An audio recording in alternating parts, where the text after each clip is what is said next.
Hello, welcome to Modern Day Debates. My name is Carissa and I'm going to be your host for tonight. Today we are going to be talking about right versus left libertarianism. I'm really excited. We have a really awesome lineup tonight. So the purpose of Modern Day Debate is to give everyone a fair and equal chance to be able to give their perspectives on things and to be able to have that perspective also attacked in a respectful manner.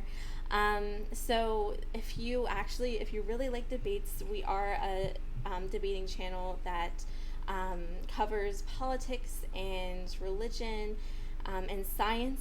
So go ahead and hit that subscribe button. There's going to be a lot of debates coming up. So the format of today's debate is going to be a little different than normal. Unfortunately, our one debater, Dr. Heumer, was not able to make it tonight. So Dr. Friedman is going to have a 20-minute opening. Brenton Lengel and Non-Compete are both going to do 10-minute openings. We're going to start with Non-Compete. So then we're going to go into an hour of discussion, open discussion, followed up by 30 minutes of question and answer. So if you do have any questions, just fire it into the super chat and we will definitely get to those. Make sure that you are attacking people's ideas, not the actual people themselves. That's a really important distinction. After that, then you also can check out the links of the speakers in the description box below. We have, again, some really amazing people, and they have even more content that you're able to check out, so definitely do that. So if we can go ahead and get started in the introductions. Dr. Friedman, he is a professor of law, and he's an author, an economist. Dr. Friedman, what would people expect to find at your link? What do people expect to find at your link in the description? I see. Well, I have a website, and the website has the full text of a fair number of my books. This is it, daviddfriedman.com. It also has a link to my blog, which has been running for about 15 years, and so has quite a lot of comments on a wide variety of different things. I'm a retired law professor, an economist. I have never taken a course for credit in either of those two fields, although I've taught at quite a lot of schools at the undergraduate and graduate level. My doctorate's actually in physics, but I switched fields early on. I have a bunch of other interests. I write poetry. I and my wife and daughter research medieval cooking for the fun of it. A variety of other things. And you can, if you go to my website, you can find, among other things, links to a few hundred medieval recipes, to some of my poetry, and to lots and lots of my books, which include 3 novels and, I don't know, about 6 or 7 nonfiction books having something to do with economics and law. The book that's most relevant to what we're discussing this time is my book, The Machinery of Freedom, which was published almost 50 years ago, amazingly enough. The 3rd edition came out a few years ago, and in that I try to sketch out what a society without a government but with private property and trade, what we sometimes call an anarcho-capitalist society, might look like, and why I think it would give a desirable results. So I guess that's enough of an introduction. Wonderful. Well, thank you so much. Brenton, you have been on this channel multiple times before. You're a comic writer, a playwright, and you also occupied Wall Street at one point. Yep, got thrown into a motorcycle by a cop. Oh no, oh my goodness. But what would the chat expect to find at your link if they clicked it? Sure. I mean, if they click on my link, you're going to find my YouTube channel. I just started it. It's been growing very fast. We just broke 1,000 subscribers. The main thing that I'm famous for at this point is my comic, Snow White Zombie Apocalypse, which was just nominated for 2 Ringo Awards. And the second issue is coming out. I just got the proofs back for the additional mini comic that's being published with it. And we're about to run a Kickstarter to fund the third, fourth, and get the whole series out there. So that's really exciting. I've also collaborated with the goth electro pop band The Crew Shadows. We're working on a novel together, which is really exciting. It's a fantasy novel set in the afterlife, and I have had 7 plays produced in New York City, ranging in topics from the Appalachian Trail, which I hiked in its entirety, to the New York City open mic scene, to Vikings, like Vikings in Iceland in the year 900. So that's what people will find. If you go to my channel, you're going to find me talking about politics, philosophy, and Buddhism. Oh wow, it's quite a wide variety of things. That's awesome. All right, non-compete. You are a YouTuber, pretty big channel. What would people expect to find at your link? Well, first, I guess I want to say all of us so far are kind of in the same nerdy wheelhouse. I think I used to do medieval reenactment when I was in high school. Ditto. I would love to write a fantasy novel. I've been trying for like decades, but I've never actually finished one. So I think we have a lot of the same nerdy hobbies, or whatever you want to call it. But no, as far as my channel and my link are concerned, Non-Compete is a channel that I do with my partner, who's actually a Vietnamese Marxist-Leninist. Although we actually have influenced each other a lot. She, for instance, would agree with me that anarchism is the best form and mode of revolution in the United States of America to get rid of capitalism based on the material conditions of the USA. And I live here in Vietnam, so I actually see a lot of really good aspects of this society, which, believe it or not, I believe are fully compatible with anarchism and actually prove some of the points of anarchism, like the proof in the pudding kind of thing, because which we can probably get into that in debate. But anyway, my channel is focused on, obviously, anarchist philosophy, politics. We do live streams, and I have a series of anarcho-communist puppet shows. If you're into that, most people are not, based on the viewership, but that's available. But yeah, that's Mr. Rogers. Yeah, we try. I do have a video on Mr. Rogers, actually. But yeah, that's that. I try to cover, mostly I talk about the more serious stuff lately, but we do have fun and talk about pop culture and stuff. But it's been a bit tense and serious lately, so it's gotten a little bit more serious. But we still try to have some levity from time to time. All right. While talking about this important stuff. Yeah. Awesome. Well, another thing that I do want to mention is that today is actually a charity stream. So all of the revenue from Super Chats are all going to the charity Save the Children. It has been checked out, and just to make sure that it is a transparent organization.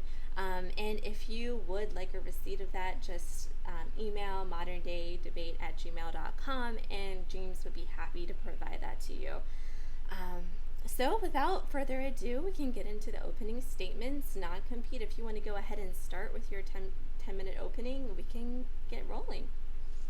Okay, so I guess the first thing I want to say, just very briefly, if you're not familiar with anarcho-communism or anarchism, the basic idea is that we are opposed to hierarchies as a rule, certainly what we call unjust hierarchies, and we believe that any hierarchy that would exist in society has to prove its own merit to the people who are participating in the hierarchy. We are completely against coercion. We believe that consent is key for working for human beings to work with each other, and we believe that the governing principles of functional society should be mutual aid, which means that we help each other without any expectation of anything in return, and we believe that will lead to the a productive and happy society that would be free of those kinds of hierarchies and coercion. I believe that if you're more familiar, as most Americans I believe probably are, with the right anarcho-capitalist sort of version of libertarianism, you probably are familiar with the the disagreement that states should exist, which actually we agree with. That's something where we agree between the right and the left versions of anarchism, or the capitalist and socialist versions of libertarianism. We agree that the state is inherently unjust. We believe that the state should not exist. Something that I like to say a lot early on in these discussions is that as an anarcho-communist, I don't believe in a state, and the way I define a state is a system of government that puts one class of people in a hierarchical position of authority above other classes of people. That's to me the most important distinction between a state and any other form of organization or government, or call it what you will. So what I believe in is self-government, which is to say we as people can lead ourselves. We can do this through democratic means, but the design of the democratic system is very, very important. So obviously you can design a system that has all of the phenomena of a democracy and all of the appearance of a democracy, but it's not truly democratic. And I would say that the United States of America is a perfect example of that, since there are so many mechanisms that stand between the people and governance, whether you're talking about the Electoral College, redlining, bureaucracy, all of these different mechanisms. And of course, that's not even to mention the incredibly brutal, dominating, coercive force of the police, which is an institution that actually didn't form from the state initially. Initially, the police formed from slave owners, private individuals who hired slave patrols to go out and catch slaves. And not only that, but then there were the Indian patrols in the colonial era. Those were formed, to basically subjugate Native Americans, indigenous people. And then there were private police forces in the 19th and early 20th century, including the Pinkertons and many others, that existed simply to subjugate workers who had unionized and collectivized and began to resist capitalism. The capitalists were able to institute private police forces that worked hand in glove with the state police force to suppress workers. So I guess what's very important for me to distinguish between the socialist version of libertarianism and the right-wing version of libertarianism is that we see any form of coercion or dominance or unjust hierarchy as, unacceptable. So we're not only skeptical of the state, and I know that right-wing libertarians are also skeptical of corporations, and they believe in, I'm not going to assume what Dr. Friedman would say about this, but I know that I've talked to many of my right-wing libertarian, I'm a former right-wing libertarian myself. I should have mentioned that. I'm a former capitalist. I guess I'll get into that real quick. I ran several businesses. I've had dozens of employees and subcontractors and that sort of thing. I know exactly how I exploited the workers that I had. I know exactly the mechanisms that I used to steal labor value from them, which I see as a coercive and deceptive institution. I don't believe that it's possible for somebody to exist as a worker under capitalism in a truly voluntary basis. I believe that there is a inherent coercion to it when you have a system where millions, and we see it especially with COVID-19 recently, where you have millions of people who don't want to work at Taco Bell and Hobby Lobby and Burger King or whatever, without proper personal protective equipment, without proper health care and assurances that they will be treated if they get COVID, without paid sick leave. They don't want to work. We've had well over 500 strikes since COVID-19 broke out with these kinds of workers. And yet they're still out there working because, again, on the other hand, if they stop working, they are put into a situation where before the pandemic, 1 in 7 people in the USA relied on food banks. More than 50% of people in some states and around 50% of people in most states are currently facing eviction.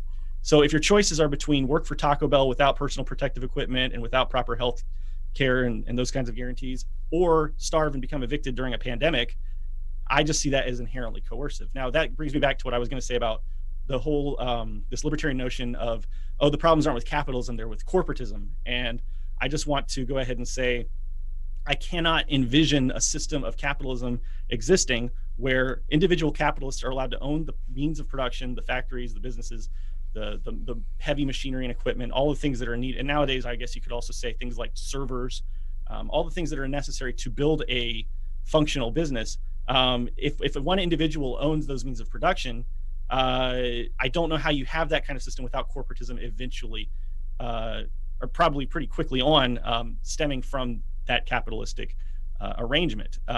Certainly in the 19th century, during the Gilded Age, when we had much less regulation, I mean, right-wing libertarians like to think of the Victorian England as this golden era when there was like no regulation and people could just run their businesses as they chose. That's when we saw, again, brutal, dominating, violent coercion of workers. That's why communism initially evolved, was to push back against that violent oppression. It wasn't really such a golden era for the workers, and certainly we saw that without state intervention and with capitalist domination, we had a very brutal, dominant, coercive system in place, and that still exists in many places.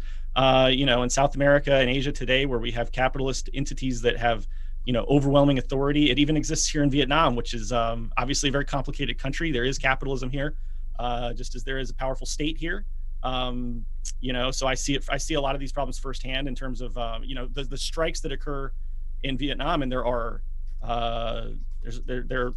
about 130 strikes in Vietnam last year, I believe, and most of those were against imperialist companies from Korea, Japan, Europe. Where these companies are coming in and they have massive amounts of power and wealth, and of course they're using that to imperialistically dominate other countries. So then we have to think about the international coercion that's taking place.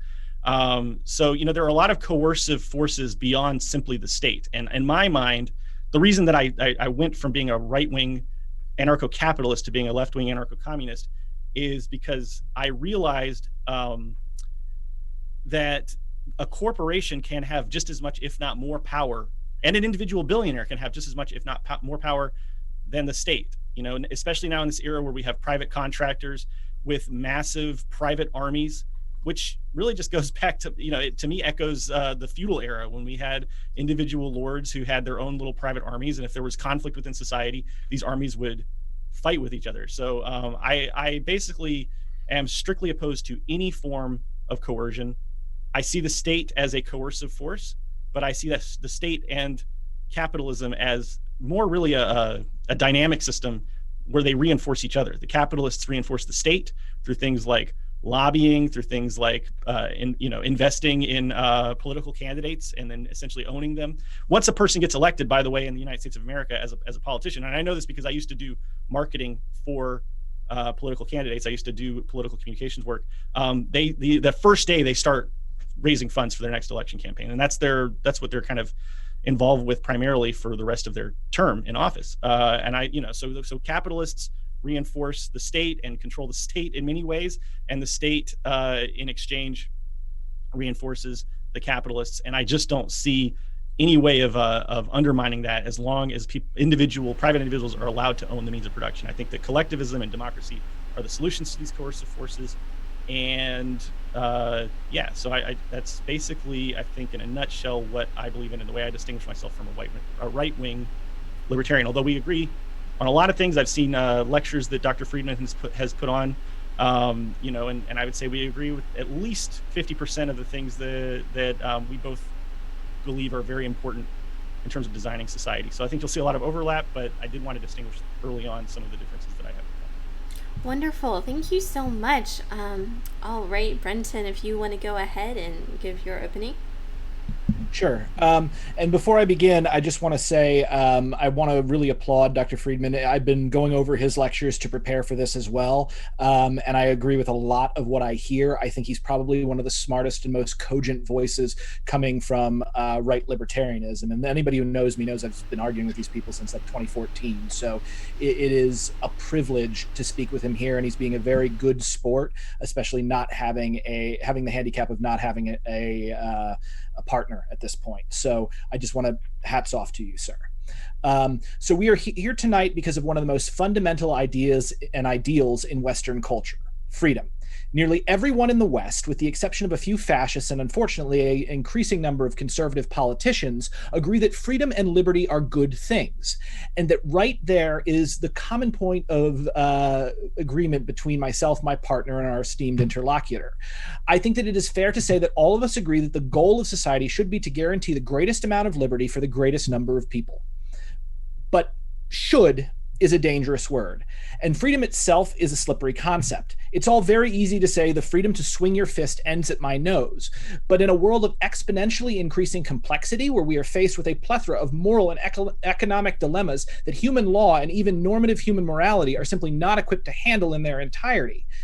And that's when we constrain ourselves purely to the realm of the hypothetical. Once you work in problems of implementing freedom as policy and the machinations of bad actors who seek not freedom but license to dominate and abuse, to gain at the expense of their fellow humans and the planet as a whole, our relation to this seemingly simple ideal becomes all the more obscured and fraught.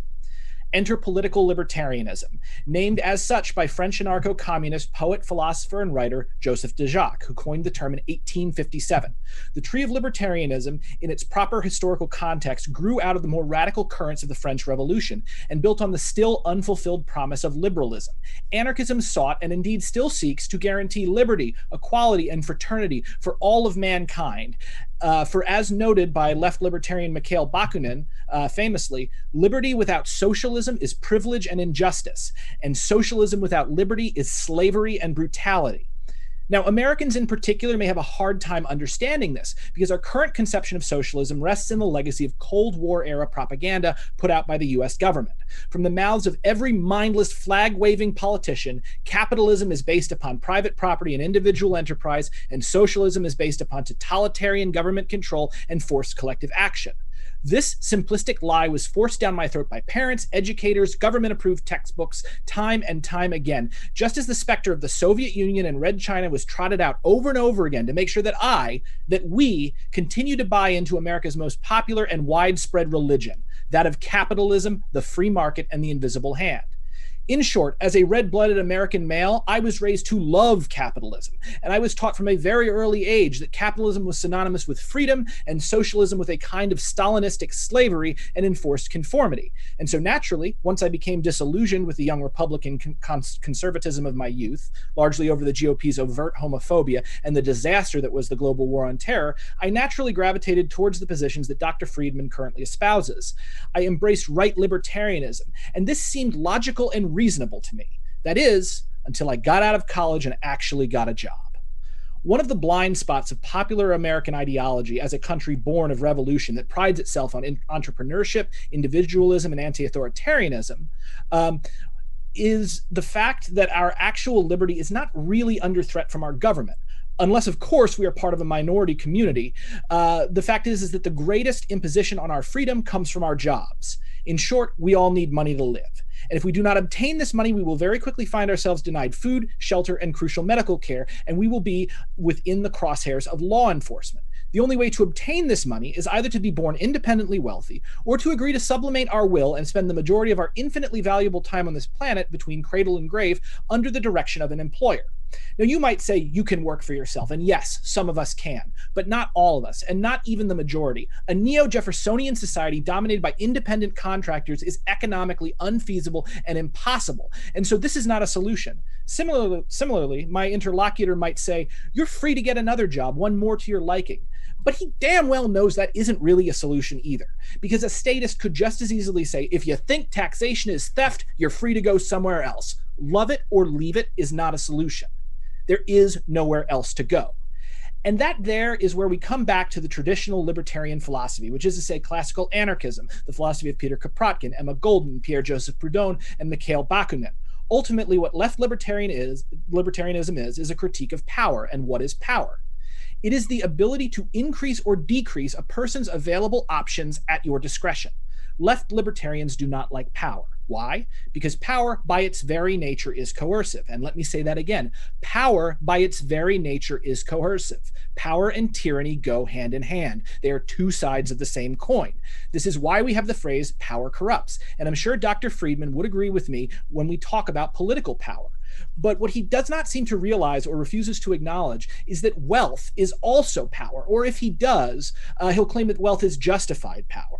Why? Because the powerful person in question has proved their worth in the free market and is ultimately answerable to that same free market. Just as I'm sure many feudal lords claimed that the king had proved his worth via his bloodline and was ultimately answerable to the will of God. Because, of course, as I have said, capitalism is the most popular religion in the Western world. So what's the alternative? How do we square this circle? How do we reconcile the fact that markets are inherently biased towards previous actors within those markets, and that success tends to have a snowballing effect? How do we get around the fact that the psychology and skills associated with success within a marketplace are not necessarily correlated with the psychology and success that make a good leader, and that the businessman rarely, if ever, knows how to create good, solid social policy? Well, luckily, we can look to history for our answer. The great suppressed history of the left libertarians, the philosophy that led to farmers and factory workers with homemade bombs and antique rifles decisively defeating a modern mechanized army for the first time in recorded history. We can look at the model that collectivized the entire Argonne Front and governed the entire city of Barcelona successfully for 3 years, leading to a massive production boom. A situation that world-renowned author and journalist George Orwell personally witnessed and described as, quote, something I recognized immediately as a state of affairs worth fighting for.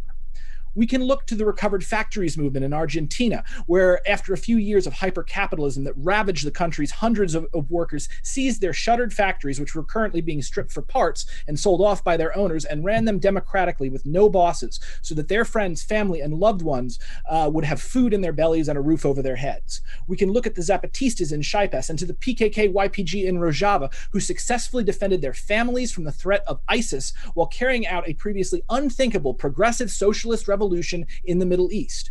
What we can't do is look at anarcho-capitalist societies, because these societies do not exist. And every attempt to create them has either imploded hilariously, like the Republic of Minerva, or been an outright scam to steal the money from well-meaning, principled right libertarians like Galt's Chile.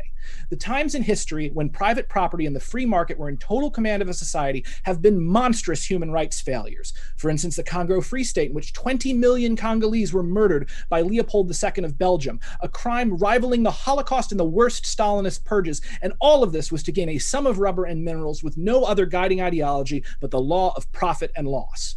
Ultimately, the great fallacy of right libertarianism is that it does not address, critique, and check all forms of power. Rather, it forbids one form of power, that of the nation state, in favor of another form of power, that of the property owner. Right libertarians, as intelligent and well-meaning as they may be, are not solving this problem. They're just passing the buck. So how does left libertarianism solve this problem? Well, if we think about power as a vacuum that must be plugged, and I'm sure everyone who remembers the disaster that was Iraq post-invasion knows this is a very good way to think about power, we can see that humans have traditionally plugged this power vacuum with several large boulders, those of kings, presidents, and, if Dr. Friedman has his way, CEOs and billionaires. The left libertarians instead propose that we grind those boulders to pebbles or sand and plug the vacuum that way. If we have a society in which everyone's positive and negative liberty is more or less equal, a society that prevents privileged bullies from rising up and dominating, we will check each other. We will, in fact, all become our brother's keeper and fulfill the long-denied promise of liberalism, that of liberty, equality, and fraternity. And that is why I state unequivocally that the true path to liberty, equality, and fraternity, the true path to maximizing our positive and negative freedoms, can be found within the classical anarchist left libertarian tradition. Thank you. Thank you so much, Brenton. All right, Dr. Friedman, you have 20 minutes. Thank you. I'm glad to hear that Emerican agrees with some of what I have written and said. If people agreed with everything I said, who could I argue with? It would be a very boring world.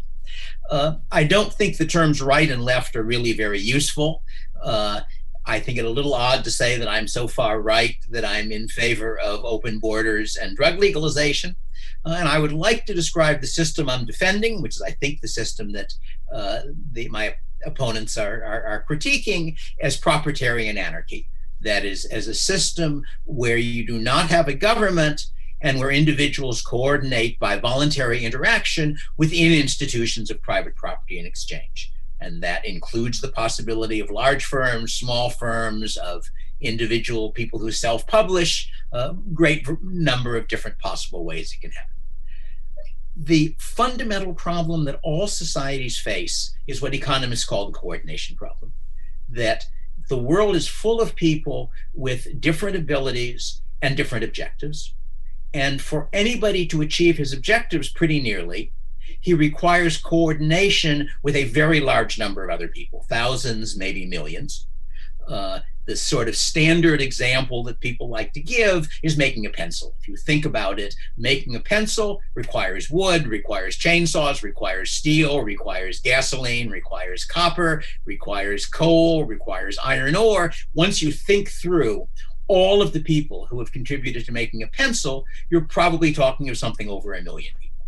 And the problem is, how do you coordinate those people? How do you arrange that if what I want to achieve requires 5 minutes of your time, you possibly being somebody on the other side of the world who I've never met, you both know that I value what you could do for me, and you have a reason to do it. That's the problem. I usually say that there are 2 solutions to this problem, and the obvious one doesn't work. The obvious solution is top-down control. You have somebody who figures out what everybody should do, tells them to do it. That's a workable solution for very small groups. If you're thinking about a small firm run by its owner, or a football team, or a group of people who are campaigning for a political candidate who they all favor, that kind of system works there, but it doesn't scale. The system that scales is decentralized coordination using institutions of property and exchange. That I get you to contribute to my objectives by contributing to yours. If there were only 3 of us, I could just do it by saying, look, I'll do this for you if you do that for me. But when there are 10 million of us, that really doesn't work, because I want a tiny, tiny bit of what you're doing. And the way we solve that problem is to have transactions on an anonymous market.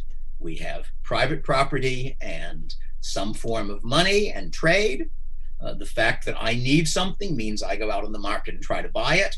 My trying to buy it means other people have an incentive to produce it. And that's a system we observe working around us every day. That if you think about the world you're living in for a couple of minutes, you should conclude we're all dead. Because after all, in order for us to live, in order for us to get the food we routinely eat, people 100 or 1,000 or 10,000 miles from us have to be producing food and fertilizer and tractors and a bunch of other things. And there's nobody in charge. And it nonetheless works through the market system. And a full explanation of how that works and why it comes close to giving us the right answer, though not a perfectly right answer, takes a semester or 2 of price theory. If you want to teach yourself, I've got a book called Hidden Order, which is an attempt to do that in a book you read for the fun of it rather than because it's assigned, because I think that's a better way of learning things. Since the people I'm arguing with are left anarchists, I really ought to mention a third way of coordination. And that's the kind of voluntary cooperation that you get in a well-functioning family, that you get in a team of volunteers for some project they're all in favor of. That happens routinely within a capitalist system. There's nothing in capitalism that prevents that. But it has the same problem as top-down coordination, that it doesn't scale. That there may well be a dozen people who share my objective. There are not 10 million people who share my objectives. There might be a dozen people who love me and therefore are willing to do things just because they want me to be well off. There are not 10 million. I like to say that there are really 3 ways in which one person can get somebody else to do the things he wants done. And those 3 ways are love, trade, and force. Love works on a very small scale, and I really should include, along with love, having common objectives. You occasionally get that working on a scale of hundreds of people. If you think of something like the Oneida Commune in the 19th century, where the people are essentially sharing a common religion ideology, but it's very hard to scale it beyond that. So if you don't allow for trade, and trade requires property, I've got to own something to be able to sell it to you, then the real alternative is force, and that's the one we generally get. So my challenge to the left anarchists is, without property, how do you solve the coordination problem? Without a system where people produce things, own them, and can exchange them with other people, how do you arrange that the very large number of people who have to coordinate in order for anybody to achieve pretty nearly anything, with rare exceptions, can somehow do it? And your requirement is both that all of those people know what you want, know what they have to do to make their tiny contribution to your projects, and they have an incentive to do it. Because, of course, each person has his own objectives. Very few of them share my particular objectives, so they have to have some other reason to do it, which, of course, a price and the fact that they can get paid for it gives them. All right, let me go on to say a little bit more about this. Markets and property are already used to coordinate on a global scale. That most of the things, many of the things we consume are made ultimately by people all over the world. They have been spectacularly successful. It's easy to complain about things that you have no standard of comparison if all you're saying is, well, look, I could imagine it being better. But we have some data. The developed countries of the world at the moment, the average real income is about 20 to 30 times what the global average was through most of history. We have a rather striking, more recent case, and that's China. That China, under Mao, tried to coordinate without a private property and trade system. They lurched sort of between failed decentralization via communes and failed centralization. Mao died. The Chinese leadership, which consisted, as far as I can tell, of intelligent people who, in fact, wanted to do good, finally got the opportunity to go outside of China. And what did they discover? They discovered that their country, with what they believed was the world's best economic system, was dirt poor, was one of the poorest countries in the world. A top-level Chinese bureaucrat went to England, and he reported back that a trash collector in London had a substantially higher real income than he did, and that England would be the perfect communist society if only it had a communist party running it. China abandoned that. China is not nearly as capitalist as I would like it to be at this point. It's got lots of things wrong with it, but compared to what it was before Mao died, it is a relatively capitalist system. From Mao's death to the year 2000, I don't have more recent data, the real per capita income of China went up about 20-fold. That's just an enormous increase in human welfare that came from a partial shift to a capitalist system. The problem which most people, I think saying that, well, I shouldn't be responding to things you said, but I would say that most people in the US and the developed world have a very mixed view of capitalism, that they are not, most of them, in favor of socialism, though some of them are, but they assume that there are important things that can't be done by capitalist institutions and therefore has to be done by the government. And I prefer to focus on the ones for which that argument seems strongest, the sort of core activities of government, which are basically law and law enforcement. And the anarcho-capitalist solution to that problem is that you have private firms which sell their customers the service of protecting their rights and settling their disputes. The problem that everybody comes up with when they hear that, I'm thinking especially of Ayn Rand, but it's true of lots of other people, is what happens when I think you've stolen my television set and you deny it, and we have different rights enforcement agencies. Don't they end up fighting each other? And the answer is that warfare is a very expensive procedure for settling disputes, expensive enough that it's almost only used by governments. That the sensible thing for those agencies to do, recognizing this problem is going to keep occurring, is to agree in advance on a private court, a private arbitration agency, and agree that when my client loses the case, my agency won't try to prevent him from paying damages or whatever the verdict is, and similarly when your client loses the case. What enforces this? The obvious question is, since in my system there's no government to enforce contracts, and what enforces it is the discipline of constant dealings. The fact that these are repeat players, and each agency knows that if it reneges on the agreement today, tomorrow when the case goes the other way, the other one will renege on it, and then they will end up having to pay hazard pay to their employees because they're shooting at each other, and that means they're going to go out of business because they will be competing with other rights enforcement agencies that behave in a more civilized manner. So what creates the law? And in this, I should say, not all libertarian anarchists agree. I would say that my most important disagreement with Murray Rothbard, who's a prominent person who started being a libertarian anarchist even earlier than I did, is that he thinks that philosophers will solve the problem, that essentially everybody will agree on what is just. I don't think that's very likely to happen in the real world. But what will happen in my system is that the arbitration agencies, the private courts, want to produce legal rules and legal procedures that their customers, which are the rights enforcement agencies, like, so they can sell their services to them. The rights enforcement agencies want to produce legal rules and laws and law enforcement mechanisms that their customers want to be under, so that the customers won't go off to another seller of the same service. So therefore, it's in the interest of the arbitration agencies to try to craft legal rules that are the rules that are in the interest of the population that those services are being sold to. That's the basic argument. I go through it in much more detail in Machinery of Freedom, and since I'm an economist, I put it in terms of economic efficiency. That does not prove it'll be libertarian. I can imagine circumstances, I've long said, where given the views that the customers have, some rules that I disapprove of might end up being enforced.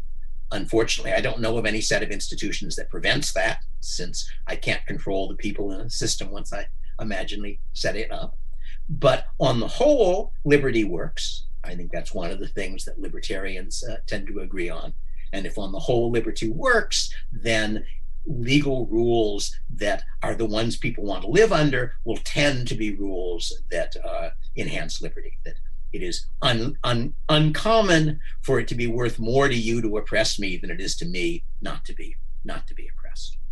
Now, I should say there may be things that governments do better than the private market. Unlike a lot of libertarians, I don't claim that that's impossible. There are a set of economic problems that go under the label of market failure. However, if you think about where market failure comes from, it comes from situations where people are taking an action where either most of the cost or most of the benefit goes to someone else. That's possible in some circumstances in the market system, but it's unusual, it's an exception. That's the normal situation in a political system, that whether you're voting or passing laws or lobbying, almost all of the costs and benefits of your action goes to other people. So it is very often in the political interest of people to pass laws that in fact make the population worse off rather than better off. And the individual voters are not in a position to compare the alternatives because they only get to see one of them at a time. Whereas in my system, you get at least some comparative information on how good a job one rights enforcement agency or another is doing. It's still not perfect. Furthermore, the individual voter has no incentive to be well informed because he knows that the chance of his vote changing the outcome of an election in a society of many millions of people is very close to zero.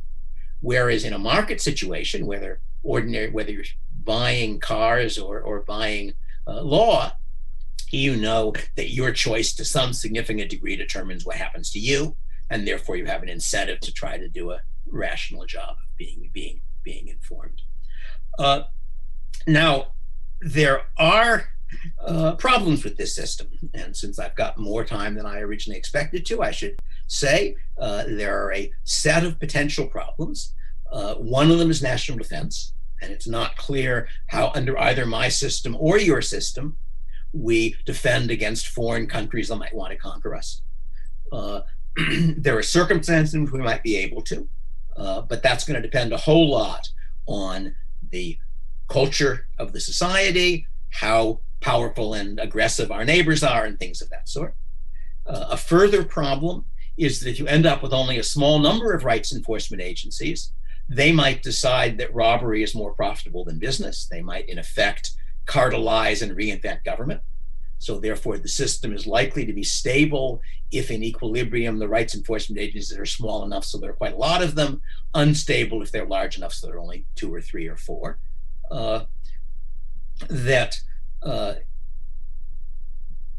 There are a variety of other things which I think of as market failure on the market for law, which explain why under some circumstances my argument won't hold, and I discuss this in some detail in the 3rd edition of Machinery of Freedom. I should say the 2nd edition you can read for free. It's a PDF on my webpage. The third edition is, I think, either $3 or $5 as a Kindle from Amazon if people want it. Let me say a little bit at the end on the possibility of anarcho-capitalism in cyberspace. I don't think it's likely that what I'm describing is going to happen within my lifetime, unless they solve the aging problem, which I hope they will, in real space. On the other hand, if you think of interactions in cyberspace, especially if you're familiar with how public key encryption works, there is the possibility for a world with a very high level of privacy, a world which has more privacy than humans have ever known. You can use digital cash for making payments. You can use digital signatures to prove that you're the same person that I did business with yesterday, and therefore I know whether to trust you from past behavior. And you can find a fairly detailed discussion of this either in my book, Future Imperfect, which deals with a whole bunch of future technological changes that might happen and might revolutionize the world, or in an article on my webpage called, I think, A World of Strong Privacy. And there are going to be good and bad things about that.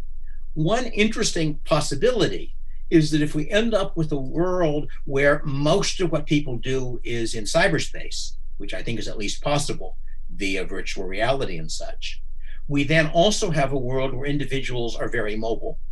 And the more mobile individuals are, the less power states have. Because a state, if the cost to me of moving from one country to another is low, then the government becomes something more like a landlord than a government, and is competing with all the other landlords out there. Let me see, what else do I want to say? I've already put up where my webpage is. I think I've got about 2 minutes from what I've seen before, and I don't want to start responding to things that you have said. But the basic argument I'm making is that a system of private property and trade makes possible decentralized coordination. It makes it possible what I think of as a desirable way. Go back to the question of what liberty means. Everybody likes the idea of each person controlling his own life. And the problem is, how is that possible in an interdependent society? All right, if you imagine each person is out in the woods homesteading all by himself, he could make all the decisions for himself. But given that my food has to be produced by somebody else, given a whole bunch of things of that sort, how can I still be free? And I think the answer is that private property is what I think of as the machinery of freedom. That is the mechanism such that I get your cooperation by offering you benefits that are large enough so that you would rather sell to me than to somebody else. I observe the costs of my action and what I have to pay people to do what I want, to get what I want. Thus, you end up with, I think, the possibility in a private property society of a world where each person controls his own action. Now, there are always limits to that. I don't get to control my own action to the extent of having the woman I want to marry me. She gets to decide too. I don't get to have other people provide me food without my doing anything for them. But I do get to have other people provide me food if I'm willing to give them in exchange something that they value. And the market gives a very, very sophisticated way of doing that on a very small, dispersed, decentralized scale. I think that's what I have to say. Thank you. Thank you so much, Dr. Friedman. So now we'll go into our hour segment of open discussion. Right. Awesome. Dr. Friedman, thank you so much for that. It was a lot of what you said was really, really compelling. I have a couple of quick answers, and the one that I want to go into first is actually policing. And private police, because the thing is that this system that you are proposing has actually already happened in American history. Now, American Johnson was correct in that the first police departments in the South grew out of slave catching organizations, but in the North, the first police departments started out as private contractors. And this was a incredibly corrupt and incredibly, it was an incredibly corrupt system. And it was also like an incredibly expensive system. So expensive that the businessmen all got together and said, we're paying too much for protection to these private contractors. And these guys are going out, and what they're doing is they're making deals with thieves. and the thief will steal the property, the immediately will be recovered by the officer, and the officer will return it for a reward. So what they said to themselves was, okay, so this police system is not working. We're paying too much money and these people are corrupt. What we need to do is we need to make it cheaper for ourselves. Let's make it into a public utility. And all of the business owners, or the vast majority of them, got behind this. And you had the very first police department in American history, which was the Boston Police. That is how they were founded, with a push from the very people who are calling for anarcho-capitalism and libertarianism today, which is essentially the petite bourgeoisie business owners. So I'm wondering how you will manage to get around that problem. And then there's a couple of other problems that I see, but I don't want to throw too much at you. I'm wondering, what's the solution to that? To begin with, I have no idea whether your historical account is true or not. It's not a period I've studied. I know a good deal about 18th and 19th century law enforcement in England because I've actually written on that subject. And that starts out with a system where criminal enforcement was private. That is to say, there were government courts, and it was the government that hanged somebody when he was convicted. But there was nothing equivalent to our police system. And the police there come in about 1830 in England, the peelers as they were called. But I would have to know what the rules and institutions were that your people were operating under.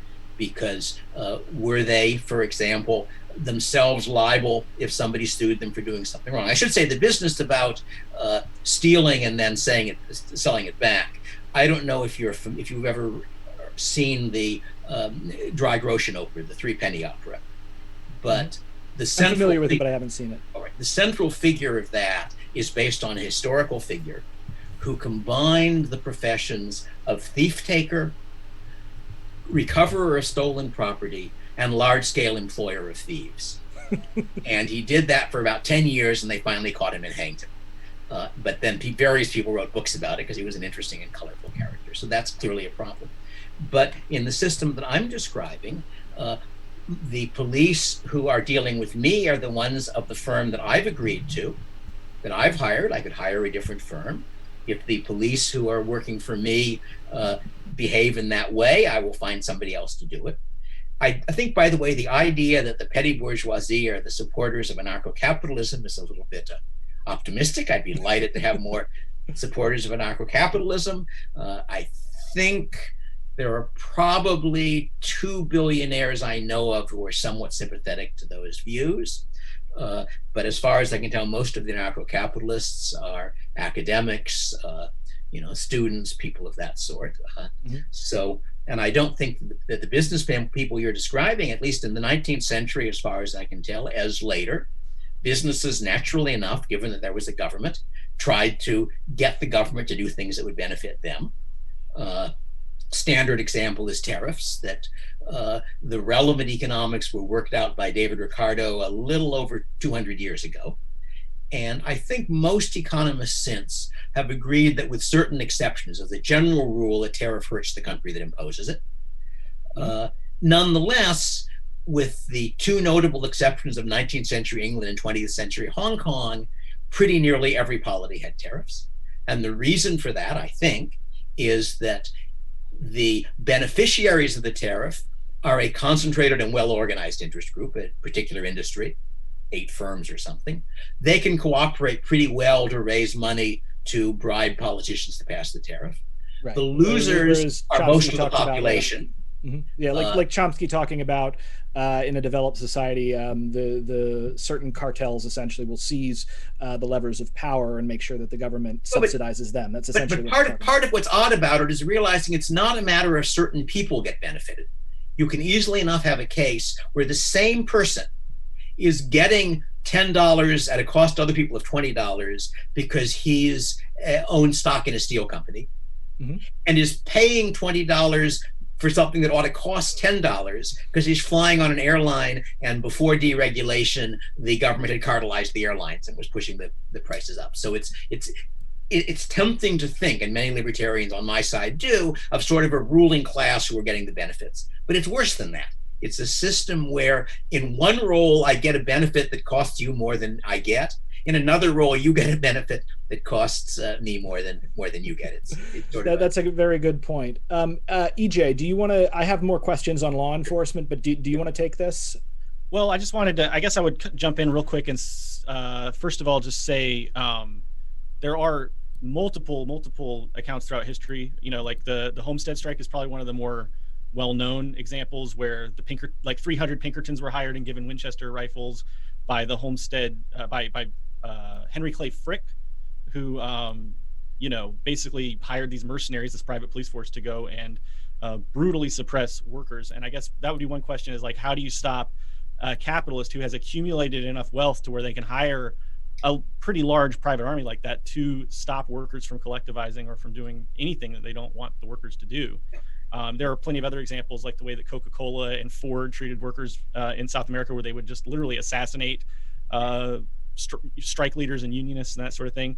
I also wanted to quickly respond and see what you have to say about, you said that warfare is too expensive for most business people to want to reach for in most situations. But I would say if you have an overwhelming force de majeure over, another party, warfare quickly becomes one of the cheaper ways of solving any kind of a dispute. If you know for a fact that you have a much larger power base than whoever you're trying to, having a disagreement with, then that's basically how mafias get started. That's how organized crime gets started. And I would see the state as just a large, overblown form of organized crime. So, and then, the last thing I'll say about that is most wars throughout history have been to profit somebody, to, they've occurred because it was the most expedient way to get a better deal, essentially.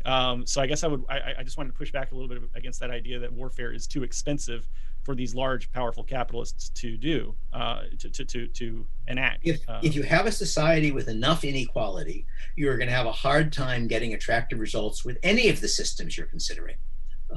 So far, neither of you has really answered my initial challenge. How do you solve the coordination problem? But I can answer that, but I'll wait. Just a minute. You will, yes. But if you think about sort of the world we live in, it is true a billionaire has a lot of money, but there are a very small number of billionaires and a very large number of people who aren't. So if you're imagining a system where the rights enforcement agency has 1 million customers and their income is only $50,000 a year, say, that still is $50 billion worth of money, of income, some of which can be spent on getting their rights protected. And you aren't going to find, you're very unlikely to find a oppressive, ultra wealthy person who is willing to spend that kind of sum in order to oppress, because as a general rule, the profit from violating people's rights is lower than the cost to them, and they're therefore willing to spend more. Now, it's true that the richer you are, the more money you're willing to spend for any particular objective, but I think people vastly overestimate how unequal a really modern developed society is. That if you look at, for example, people like to talk about wealth inequality, but if you think about it, if I have $1 billion worth of stock, I'm not really controlling $1 billion worth of resources unless I'm willing to sell it, because that stock is companies. Those companies have to produce what customers want to buy. They have to hire people who are willing to be hired by them in order to stay in business. And if instead I say, well, I own that stock, so the company will produce what I approve of instead, pretty soon I won't have $1 billion worth of stock anymore, because the company will go broke. So the right measure of the inequality, I think, the relevant kind of inequality, is income. And if you look at that, I believe it turns out that most of the inequality in the US system is not billionaires, that they have very high income, but they're a very small group. It's the lawyers and doctors and computer programmers. It's the people who have an income of sort of between $100,000 and $400,000 a year, which is a lot, substantially more. I guess the median, I suppose, is somewhere around 50 or 50,000. I don't know exactly what it is, but something on that order. So it's substantially more, but it's not overwhelmingly more. But I guess my real argument is that I don't see a better alternative. I don't see a mechanism. One of the mistakes that people make across the political spectrum, I think, is to define what they want in terms of outcome instead of institutions. So for example, lots of people would say we want a society that helps the poor and at the cost of the rich. But you say, well, all right. So you set up a society in which the government has got the power to tax people and to spend money. And you find out that some of what it's doing is to help poor people to get their votes. And some of what it's doing is to help rich people to get their votes. That it's pretty common, for example, for governments, local governments to subsidize the opera. The opera is not mostly consumed by poor people. The US heavily subsidizes schooling, in particular college schooling. What does that mean? It means that the roughly top 40% or so of the population, in terms of some mix of family background, intelligence, enterprise, etc., the people who are going to end up as roughly speaking, the top 40% of the income distribution are having the cost of their training paid for by the general public. And that's not unusual. Now, of course, I'm not saying the government's never helped the poor. Of course, they have something to do. Poor people have votes too. But you want to think, in any of these systems, you want to ask not what outcome do I want you first ask what outcome do I want my system to produce. You then say, what outcome will the institutions I'm produce, I'm recommending.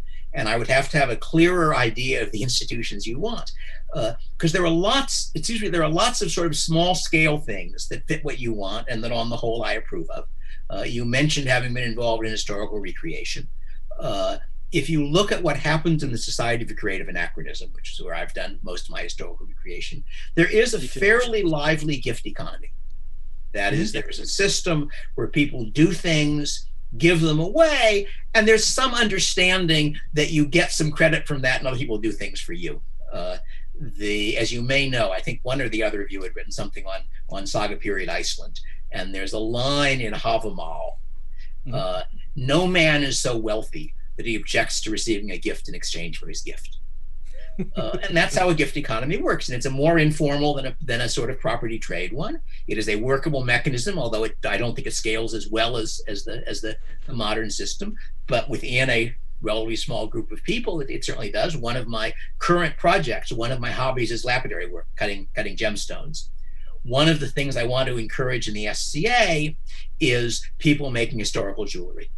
It therefore bothers me that people in the SCA are frequently have glass jewels or have no idea whether the stones in the coronets they're making are really ones used in the Middle Ages. So I put up a standing offer on Facebook that if somebody is actually making period jewelry based on real pieces, I will donate. I will cut and donate the cabochons for doing it. That's a gift economy. I get a certain amount of status out of it. I can achieve something I want to achieve in improving the SCA a little bit, but that's not the way I want to depend on supporting myself. And I think that, in most contexts, is not a workable way of supporting yourself. And that most of what I do and most of what I depend on involves strangers far away who don't know enough about me to share my objectives. Really quickly, so anyway, by the way, what was a friend of mine wanted me to call you this, but I didn't want to mispronounce it. What's your SCA name? Your Duke? Caryadok is the way I pronounce it, Duke, but it's really my liege Duke Caryadok. It's supposed to be a European pronunciation of an Arabic name, and I don't speak Arabic. I could show you somewhere where somebody who did speak Arabic actually constructed a plausible basis for it, and my original basis for it was largely a misunderstanding of some historical sources. So I respond to any of about 3 different pronunciations of that name. I don't really care. Okay, good. Well, okay, Lord Caryadok and Robert, now you need to make 1,000 alts and like my YouTube channel 1,000 times. I actually have an answer for what you were talking about. And I agree this is a big problem because money is essentially, it's not real. It's an intelligent system that we use to expedite human cooperation. And I agree that it works and it's worked, but it has a number of very large bugs. What I would actually recommend, and I'm not sure if the technology is quite there, is what's called swarm technology. Now, swarm technology has been around since the 1930s, but lately there have been some huge jumps in what it is capable of doing. Most notably, a few years ago, a swarm was able to outcompete, outcompete both the experts, which we can consider that the economic planners, and also the markets, which were the Vegas odds, to properly predict the top 3 winners of the Kentucky Derby. This particular means of technology, and this is outside of my field, like I don't study this, so you would need to get people who really study this to go into it. But what it was able to do was to tap into individual inputs of everyone and create a kind of intelligence that was smarter than the sum of its parts, in much the same way that a bee, no individual bee can understand proper hive placement, but together they come together and create the hive. So I think this technology could be adapted to make the kinds of important economic decisions that we are currently doing via market mechanisms with less of the problems of markets, because again, the problem is markets are biased towards previous actors within the market and tend to have a snowball effect. So that's one issue. The second thing that I'll say, and I think EJ can kind of talk about this, is we have seen some very promising early attempts at this kind of coordination in the anarcho-syndicalist movement. Particularly, you can look to the anarcho-syndicalists in revolutionary Catalonia. I mean, again, not only were they successful militarily in the sense that they were able to get farmers and factory workers with antique rifles. They were ultimately unsuccessful militarily, right? The communists. They were successfully militarily. They defeated the Spanish military in the region, collectivized the city for 3 years. Buenaventura Durruti raised an army of between 6,000 and 10,000 anarchists, marched from Barcelona to Madrid, and was unfortunately killed either by a Bolshevik assassin, a misfiring gun, or a fascist sniper, depending upon who you ask. But the point is that the anarchists were not defeated militarily; they were betrayed. And in the 3 years that they ran Barcelona, those were times of excessive plenty. There was a massive agricultural boom that led from overturning the previous latifundian system and irrigating land that was previously unirrigated. And you did not see stuff like the black market return until the Soviets forced property rights to return to the area. And you can look this up. It's covered in Adam Hochschild's Spain in Our Hearts, which is a brilliant book from a liberal historian. The fact is that the anarchists were not, their rule did not collapse because people's basic needs were not met. Their rule did not collapse because they could not handle militarily. Their rule collapsed from, one, having false friends, the Bolsheviks suppressed them, and 2, being so isolated from the rest of the world that they were denied the kinds of weapons that they needed to defeat Franco, who had the support of Texaco, who had the support of Hitler's Condor Legion, and had legionnaires sent in from Mussolini. The Western liberal powers did not back them. And we can see this story play out again in recent history with regard to the PKK-YPG, where again, with Maury Bookchin's Democratic Confederalism, this organization was one of the top fighters against ISIS, and unlike in Spain, they were equipped by the Americans, and in fact are still around, but were yet again betrayed by false friends, this time by Trump, allowing the Turks to attack them. But they maintained their idea, they maintained some of their territory, and they signed a deal with Assad. I don't have high hopes for that because Assad is a monster. But the fact of the matter is that as we've seen these attempts at building a better world within the shell of the old, they're very, very promising. And yes, we haven't gotten to a point where they've done anything beyond the regional level. I would like to see it on the national or international level. But, there was also a time when people thought that, capitalism and democracy would never work and we'd never get out from under feudalism. So I think what we need to look at is, while these are not proof positive that these systems can work, I think this is proof positive that we need to be looking closer into these systems, and so that we can take care of some of the bugs in the monetary system. First, a small historical point. Mm-hmm. What democracy replaced was not feudalism, it was absolute monarchy. Absolute monarchy is what replaced feudalism. Good point. Thank you. And on the whole, I tend to think feudalism was probably better than absolute monarchy. I would absolute agree. monarchy looks good because it concentrates lots of wealth in the capital, and so it makes beautiful buildings for us to look at and such, but at some cost to the people who are paying that wealth. I would agree with you that, entirely on that, particularly that less people are my lost in impression warfare. is that different people have different accounts of the Catalonian case, and I don't really know enough to know whether your account is accurate or not. But I know that in my society, there are no legal restrictions that prevent a group of workers from setting up a workers' co-op. There are some firms organized that way, but not very much, not very many, but there are some. Now, you can't get a capitalist to give you your capital assets. On the other hand, if you think about how rich modern societies are relative to real subsistence, if it really was important, you could save, a third of your salary for 5 or 10 years, and that would probably, depending on the company, be enough to buy out all of its physical assets and set it up. Doesn't seem to happen very much. And I conclude. I'd like to talk on that for a moment, because as a former capitalist, so the one of the main reasons, actually probably the most common reason that a business will fail, is undercapitalization. So the average startup cost for a business, and I have links to resources for all, to sources for all this stuff I can post if necessary. But so the average startup for a small business that lasts more than 2 years is about $30,000.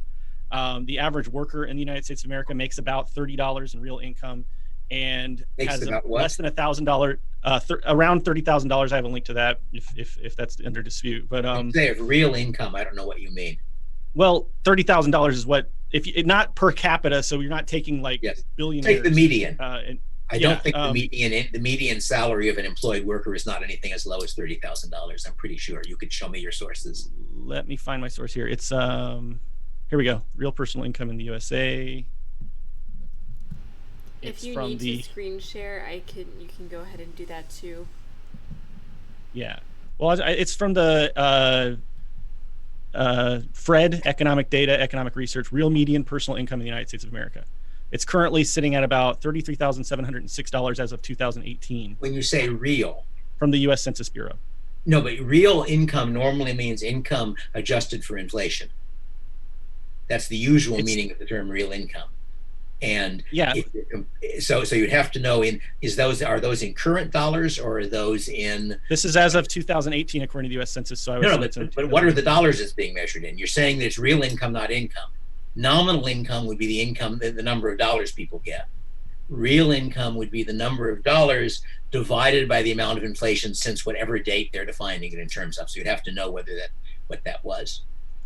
You see the problem? Real income is a technical. Perhaps if I send you the link, you can tell me. But from what I understand, it's the actual income that an average worker makes. It's the median income. Sorry, not average, but median. Let me see if I can. If I just the point of the matter is, what would you say? So what would you think that the average worker, a typical worker that in the United States, what figure would you like to throw out there? Because it doesn't really. Yes. What I'm saying doesn't hinge so much on this one fine detail. So you can give me a figure. The figure, I'm just looking up a figure, and it says that the median personal income for all full-time workers in 2017 was $865 a week. So if you multiply that by 50, it ends up as 40-some thousand. Okay, so it doesn't really make much of a difference. But in any case, so suppose you're making $40,000 a year. You have $1,000 in savings or less, which is also 69%. That's your choice. If you're talking about a system so much better that people should be willing to have a revolution for it, a revolution is a whole lot more expensive than living like a hippie for 5 years. I don't think that it's a choice, because when I was a capitalist and I had workers that were working with me closely in my office, and during the financial meltdown of 2007, 2008, 2009, and I was getting a stack of 20 or 30 resumes coming in per week because there was so much need for jobs.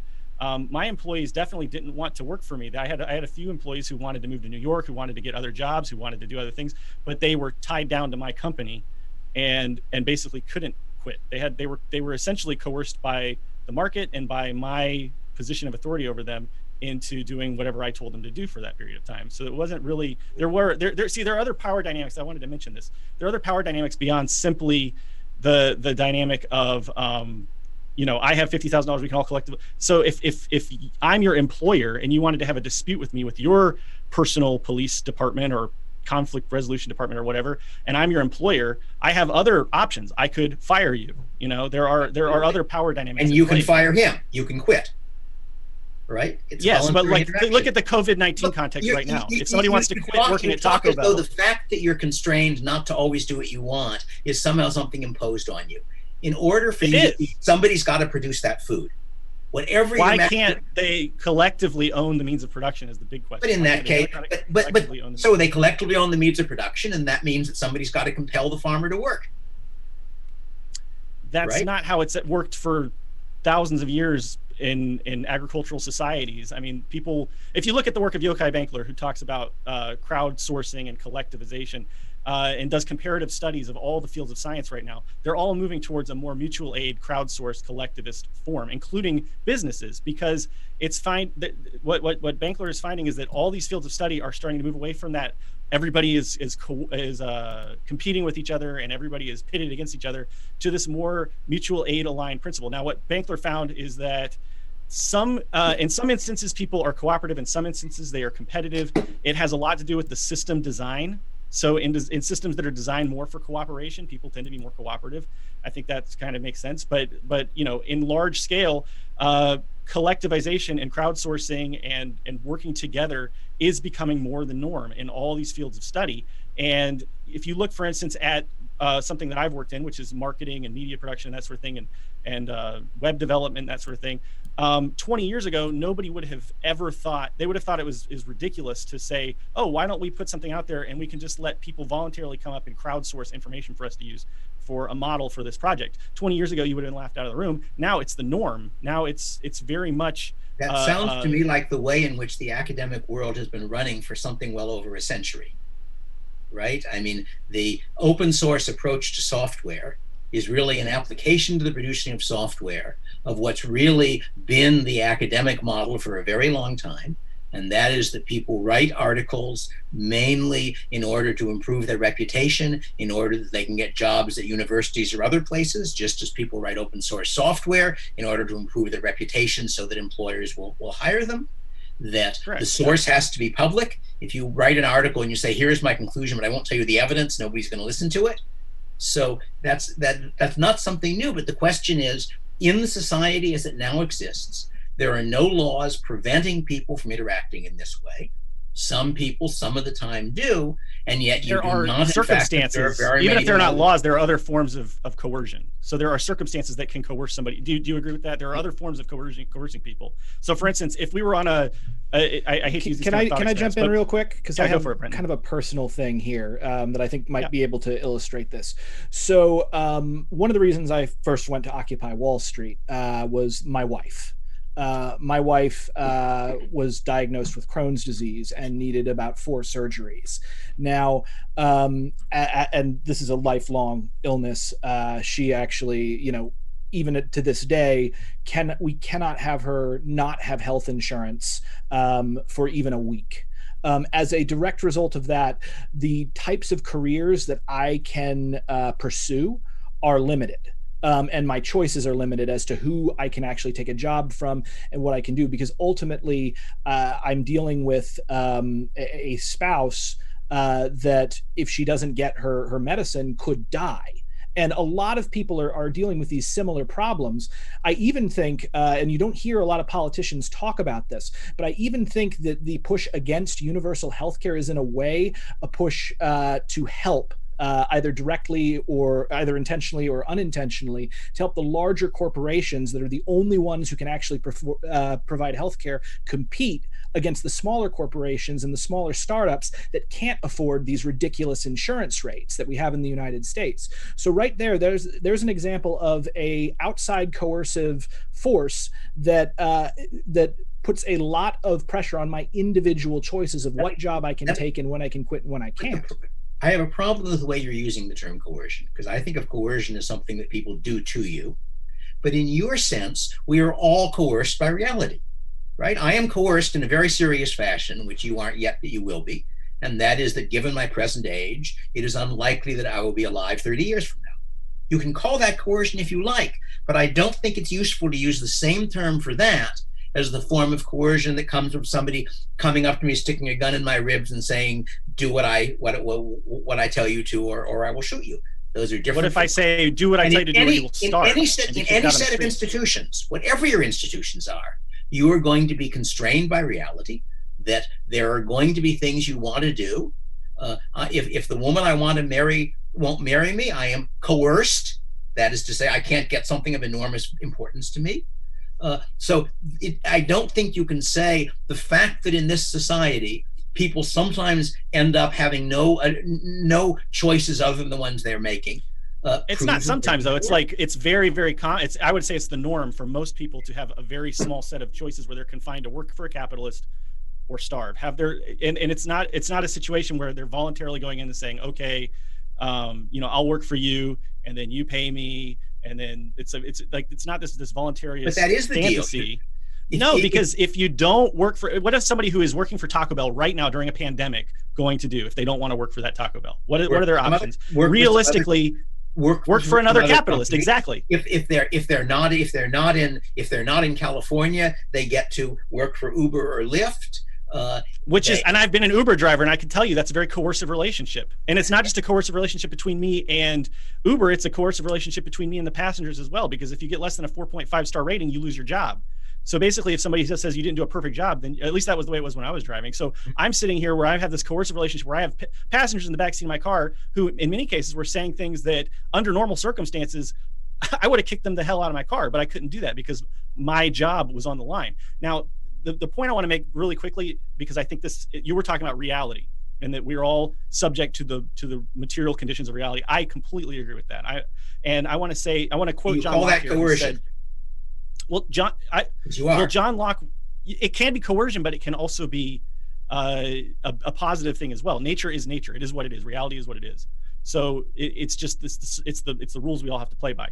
John Locke said, "The earth is a gift from nature, and if you go back far enough, all wealth that has ever been accumulated, going back far enough, it was acquired by force, because originally earth belonged to nobody, land belonged to nobody, the means of production belonged to nobody." And to say that is another way of saying it was all owned collectively by humanity, and at some point somebody said, this is my land, and if you want to use it, you do what I tell you to, or I will violently force you to do other. I don't object. I think you are confusing two different alternatives to private property. One of them is social ownership, and that requires some mechanism by which somebody decides who can use the land, right? If the land is owned by all of us, there is something, however it's organized, that says that once you've planted wheat on it, I do or don't get to plow it up for doing something else. The other is a commons, which is the situation when you have no property. A commons is the situation where anybody can use it, so that the air is pretty much a commons in our society. Language. The ocean is largely language as a commons. That's right. Language. It's not a commons in our society, though, because a corporation can pollute it, and I can't do anything to stop them. So you can't really say that I have the same level of ownership as the CEO. One of the problems with a commons is that people can use it in ways that reduce its value to others. But they can't stop you from using it. And the only way that I can think of to solve this problem of making decisions is through democracy, which democracy can be designed well, or it can be designed poorly. But how can you decide how much we pollute the air as an individual? That's not something that any individual should ever get to make that decision about, because it affects every other human being on the planet. So how do you solve the problem? Yes, if you look at the chapter on market failure in the Market for Law in third edition of Machinery, one of the examples, I give a couple of examples. There are cases where there isn't a good market solution. And the question is, do you put up with a suboptimal situation, which is going to be more air pollution than will be desirable, given that the alternative is having a government with the power to do a great deal of damage, as governments in practice do? I'm not a utopian. I don't think you can get a system that does all good things. But going back, and one of the basic principles. Hold on, Emerican. If nobody propertizes, I'm listening. I'm sorry. I'm listening. If nobody propertizes the land, what you have is a commons, and the problem of morally justifying propertizing land is a hard problem. I make an attempt at it in the 3rd edition of Machinery, but it's not a very successful attempt. I don't know anybody else who's done a better one. But what I think is clear is that if you don't propertize land, people starve. Because if that would include your social propertization as well. If anytime I do anything with land, everybody else is free to walk over it, plow it up, harvest the wheat I planted, and so forth, then we starve to death. And it's what I would say is, and it seems to me that saying it belongs to all of us, that raises the same moral problem as saying it belongs to me, because it belongs to all of us means that although the corporate body did not create the land any more than I created the land, the corporate body claims the right to keep me off of it because someone's got to decide. I mean, I would say this is why anarchists consider property rights via possession and use as opposed to by state deed. But what I wanted to bring up really quickly here, because we are getting into the weeds and stuff, and there's a bunch of things I'd like to jump on, but sure. I want to kind of go back to police and defense. And this is my question. So we have, let's assume in your anarcho-capitalist world, we have private police, private courts, private prisons, all operating for profit, correct? Correct. All right. What stops private police from voluntarily combining with private prisons and a private legislature and the government? Yeah, and essentially creating a modern slaving state where they have the incentive to lock up as many people as possible, put them to work in the private prisons, and nobody can stop them here. That probably isn't optimal from their standpoint. Probably if they can recreate a government, they want to leave people moderately free because they'll be much more productive that way, and then tax the whole lot. So ideology. They're doing it now. No. I'm just saying it's a practical matter. I don't deny that what you're describing is a potential problem. I'm just saying you have your version of what the problem looks like. It seems to me is a good deal uglier than the likely one. If you think about actual societies which are undemocratic, they generally are not slave societies, however much our rhetoric may call it that. But the answer is that if you end up with only a very small number of private rights enforcement agencies, then there is a serious risk that will happen, which is a point I made in the 3rd edition of Machinery. On the other hand, if there's a fairly large number, we observe in ordinary markets that cartels sometimes happen if you have 2 or 3 firms, but you aren't going to see a cartel in an industry with 100 firms, because anytime a few firms get together and try to offer worse terms to people, it pays other firms to take their customers away.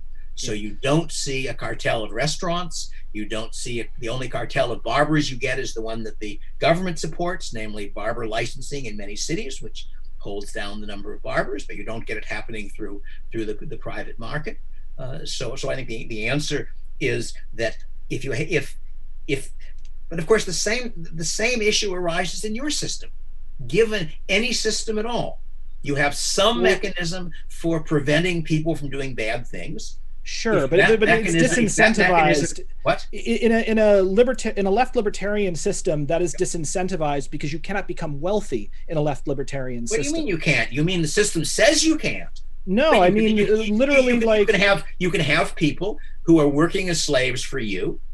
You, of course, will use other language to describe what they're doing, but someone is controlling the food, someone is controlling the land. Right, but for instance, let's say the land is controlled essentially by a non-hierarchical militia, where everyone draws the same pay. How does the non-hierarchical militia decide who gets to plant wheat on this piece of land? Usually via direct democracy. That's how anarchists have traditionally done it. That's what we did. Explain what you mean by direct democracy. Do you mean you have a vote on every issue with the use of a large area of land goes to what?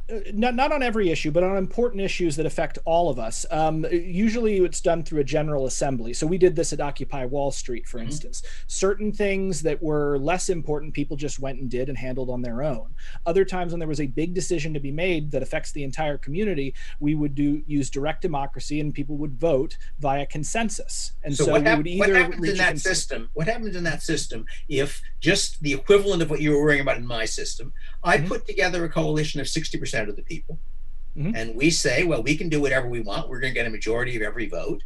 So we are going to allocate all of the land to us, for us to control, and the rest I can answer this. Okay, so because this is essentially how a state forms, is when you have a group of people, a minority of people, in my opinion, who come together and they build an apparatus to coerce other people into doing what they say. So the solution to that is always insurrection, you know, and if you have a system where, and that's just being, you know, it doesn't have to be violent insurrection, but, you know, if there is coercive force being applied to a group of people, it's incumbent upon them, and they have the right to rise up and resist that coercive authority.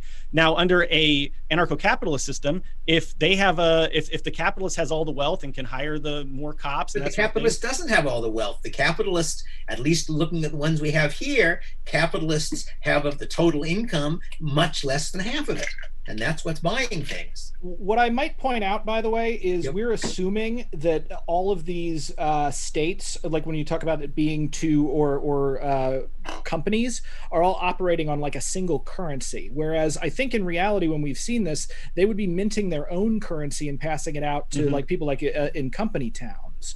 Company stores. Yeah, which was a huge problem and like caused stuff like the Battle of Blair Mountain, where the Pinkertons and like even like frickin' airplanes dropping incendiaries on striking miners happened, you know, as a result of these companies. Like there have been a number of times when there is no actual state apparatus and companies behave the way that they want to behave. A great example is the British East India Company. And I mean, they starved 10% of the Indian subcontinent to death within a single year.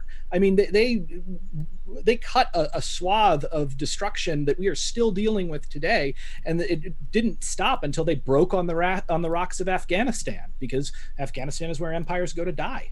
So, like, I feel like what we're seeing. Wait a minute. The East India Company had lost its control over India quite a long time before the first Afghan War, if I'm not remembering my history correctly. I mean, it may have been. I may be simplifying the history there, but the point is that the East India Company outside of England's borders behaved as. If you're going to base your argument on historical facts, you really have to pay attention to what they are, because it's too easy. History is this huge kaleidoscope of all sorts of different things, and I mean, this is like anything. I prefer to talk about things happening now anyway, because to be honest, the material conditions have changed so much. Like what we have today. So I want to go back to the reality thing again, because I think that is very important, and I'm glad you raised that point. The fact of the matter is, you know, one of the main reasons that we come together as a society and don't all just live as individuals is because we have material needs that we need to survive. We need food, we need clothing, we need shelter, we need all these things, right? Right. And it's been estimated in recent studies and in studies going all the way back to Benjamin Franklin that if every able person contributed to meaningful work, not the kind of BS jobs that we have under capitalism, but if everyone contributed in a meaningful way to the production of what we need to meet our material conditions, then we would all only have to work. I mean, Benjamin Franklin said, I think 20 to 25 hours per week, but certainly we wouldn't have to work as much as workers are forced to work today under capitalism, often doing jobs that are not productive at all. If you would like to have the real wage that Benjamin Franklin's contemporaries have, you can do it quite easily for a good deal less than 24 hours a day. If you compare what hourly wages are now to what hourly wages are then, that you're making the mistake people often make of assuming that there's somehow a fixed standard of what it takes to, you know, live a decent life. And in fact, if you look at Benjamin Franklin's time framework. One moment, just 1 second. I like to say that Dr. Heumer has actually been able to make it, so he's going to be entering into the discussion. I'm Very sorry, good. Dr. Heumer. We are kind of wrapping up the end of the discussion, but I'm glad you're able to make it. I will shut up then and let Michael handle things. Sorry, I guess I was confused about when we were doing this, so I was not here at the appropriate time. Well, I'm glad you're here now, so thank you so much for coming. Yep. But yeah, just feel free to jump into the discussion. Is it worth having Michael do his prepared talk, or do we think that given that I already had the amount I had, it's not appropriate?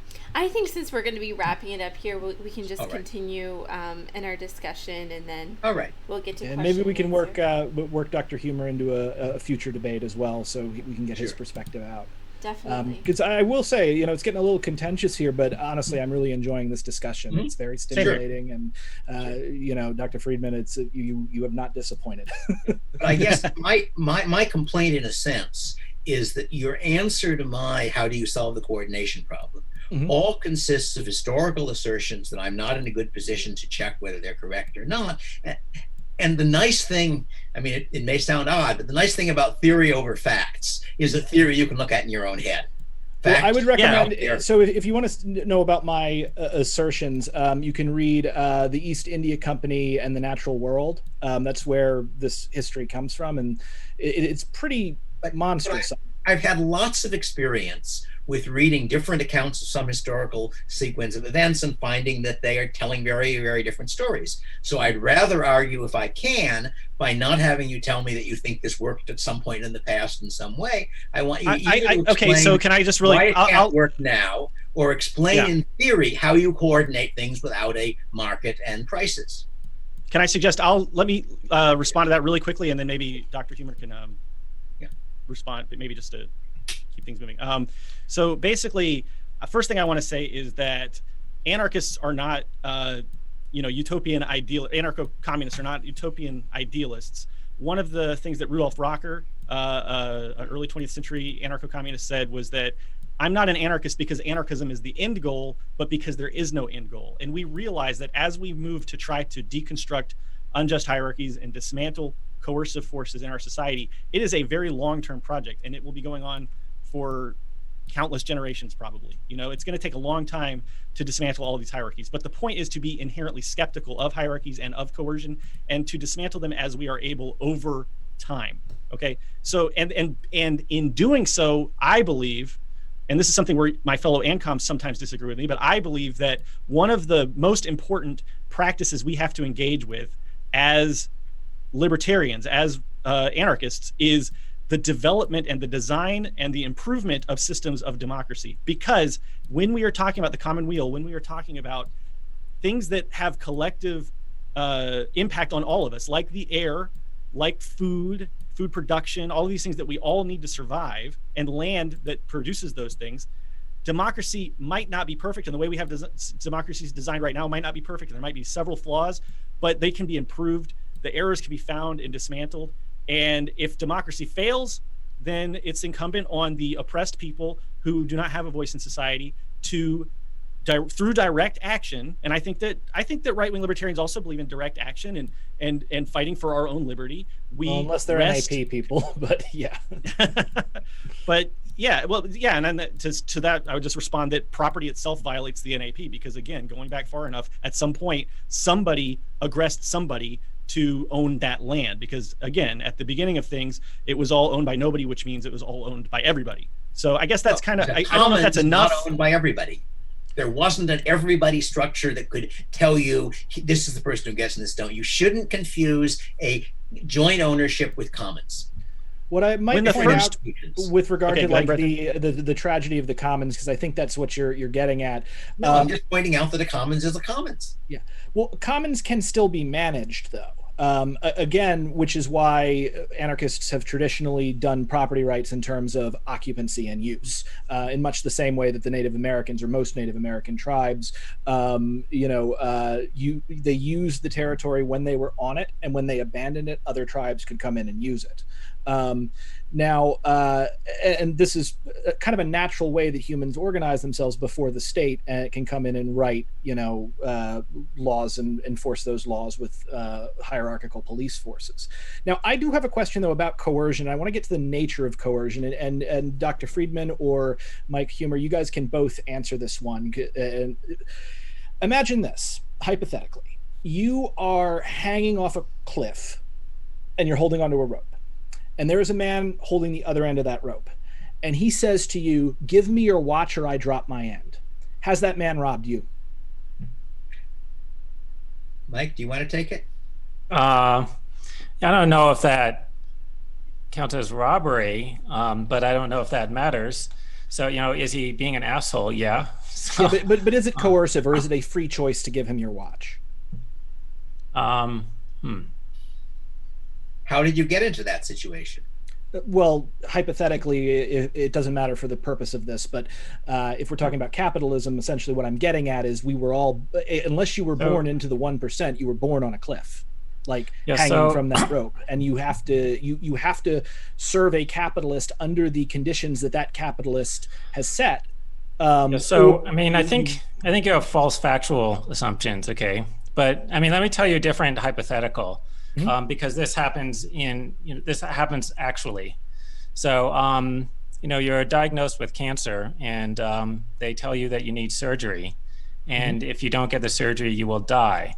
And then they say, please sign this form, right, where you agree to get the surgery. And of course, then you're going to be charged a certain amount of money, right? Hopefully you have insurance, otherwise you'll be cleaned out. Okay, but you still probably have to pay something even if you have insurance. So is that a valid agreement? No. I would consider it invalid, because again, that is holding somebody's life over them to prompt some sort of behavior out of them, and I would consider that coercive. So I mean, if the doctor gave you the cancer, then I would agree that was coercive and wrong. And I think that it's very widely accepted. So he didn't give you the cancer. I think it's very widely accepted that that's a valid agreement. I mean, it's a valid agreement on its face, but if you look at it from a larger perspective, another good example of this might be, and this is a real life example. I had a friend who he'd given up on ever being able to own a house. And then what happened was he moved home, and the house that his grandfather had built with his bare hands, he was invited to live in it, and it was wanted to be gifted to him by his grandmother. His grandfather had passed away quite some time ago. But then what wound up happening was that the grandmother took a fall and needed critical end-of-life care in a nursing home. Now, the thing was that they did not have the money to pay for this critical end-of-life care. The state would provide Medicaid, but only if all assets were liquidated at fair market value. So my friend was forced to get a mortgage to buy his own house and pay a bank for 30 years just to get the critical end-of-life care that the elderly need. Now, this seems to me to be an incredibly abusive relationship where huge corporations benefit off of the things that cannot be avoided within human life. We cannot avoid the pangs of hunger. We cannot avoid the sufferings of disease, old age, and death. And there are people growing rich off of this and exerting their control over our behavior and over our property by holding that over us. Now, I would consider that a coercive relationship, and I mean, I would describe it as people getting rich off of helping us with those problems, right? I mean helping, yes, but there's a big difference between if they're creating the problem and if they're addressing the problem. Well, they're taking advantage of it, I didn't mean to cut which is why I did the hanging by a rope off the cliff, because I want to see, like, the point of it is not that it's real. I just want to see, like, where you guys draw the line in terms of coercion, because oftentimes can I make one point really quickly, which is that this kind of rhetoric is, I think, very dangerous, because it can be used to excuse major instances of oppression. So, for instance, there was the whole happy slave myth during the Civil War or antebellum period in the South, where I'm from, where people said, oh, we give them food, we give them clothing, we give them everything they need, they're very happy. This justifies the slavery because we're helping them. And Andrew Jackson made many speeches and wrote many essays about how sending the Native Americans west during displacement was actually doing them a big favor, because we're giving them all this land and we're going to preserve their culture. None of those were voluntary agreements. Those were all compelled agreements. And that's what we're saying, is that there's these kinds of patterns. Wait a minute. I have a question for both of you. Are you murderers? If you think about it, wait a minute. I don't know. No, I think by your standards you are. Because after all, you live in a very rich society. You could certainly save 10% of your income if it was sufficiently important. And 10% of your income could almost certainly save several lives in the third world where there are very poor people. So if you really want to take the position that failing to help someone is morally equivalent to hurting someone, which I think is the position you're taking, then you have to label yourselves as murderers. You're making assumptions here. First of all, I give more than 10% of my income to fundraisers every year, and I could document that if could you give more? But that's not the point. I give as much as I'm able now. But the point is, I also do you save as many lives as you can?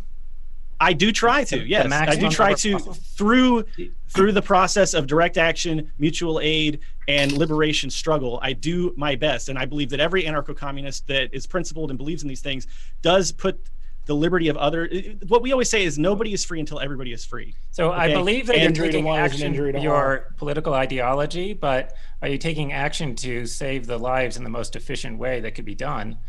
Right? I try every day to save as many lives in the most efficient way as I can through the framework that I understand. I do. Now, maybe there are improvements that can be made. Maybe there are mistakes that I make sometimes, et cetera. Well, let's slightly change. I don't want to make this about individuals. Change the question. Do you think that almost everyone in the world is a murderer? No, but again, I don't think that this murderer. I don't get the question. Yeah, I'm not seeing how almost nobody in the world is saving as many lives as they can.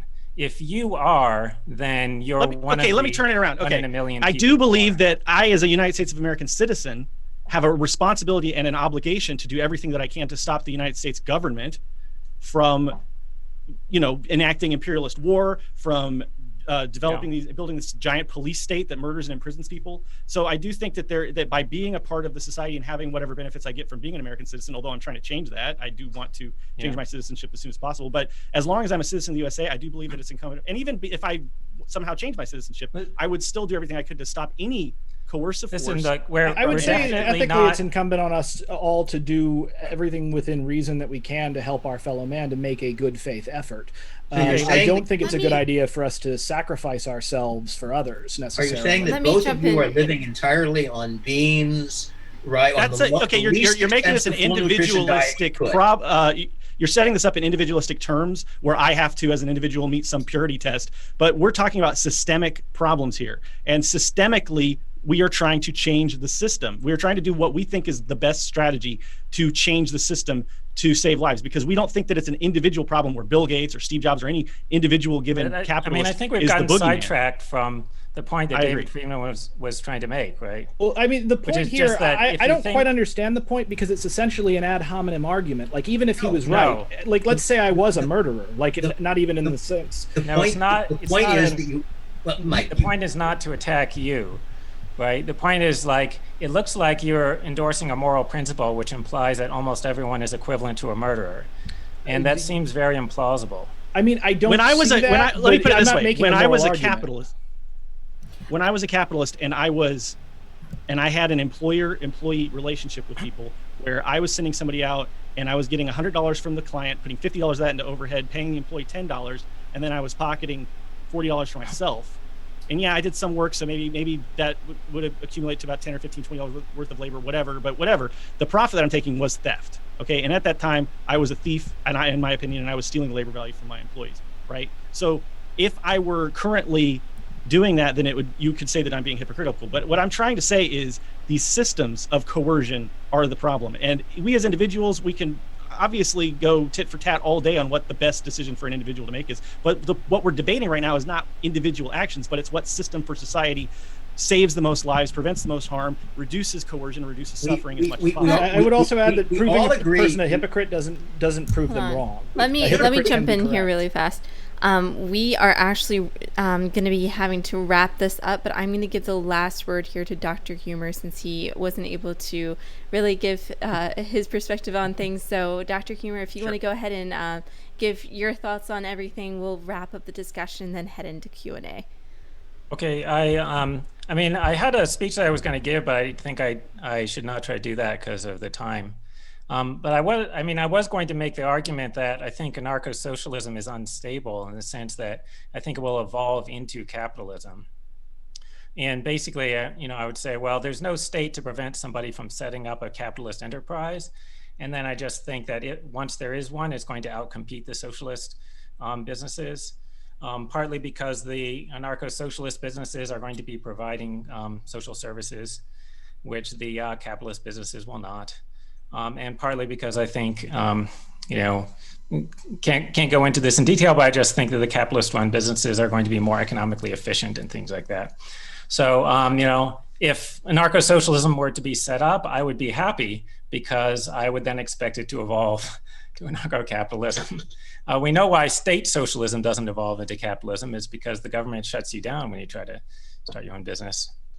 The point that we were just talking about before this, like, I think that, Brenton and Emerican were misunderstanding David Friedman's point. It was not to accuse you of hypocrisy. Like, you are just like a random example of a person who does not seem like a murderer, right? The point is not that you're hypocritical. It's that if you think that there's no relevant distinction between failing to help somebody and harming someone, then there's no distinction between failing to save as many lives as possible and murdering people. And if you think that, then you think almost everyone is equivalent to a murderer, because hardly anyone is saving as many lives as they can. And then that just really doesn't seem true, right? Just like, it seems like there's a big difference between us and, Ted Bundy, right?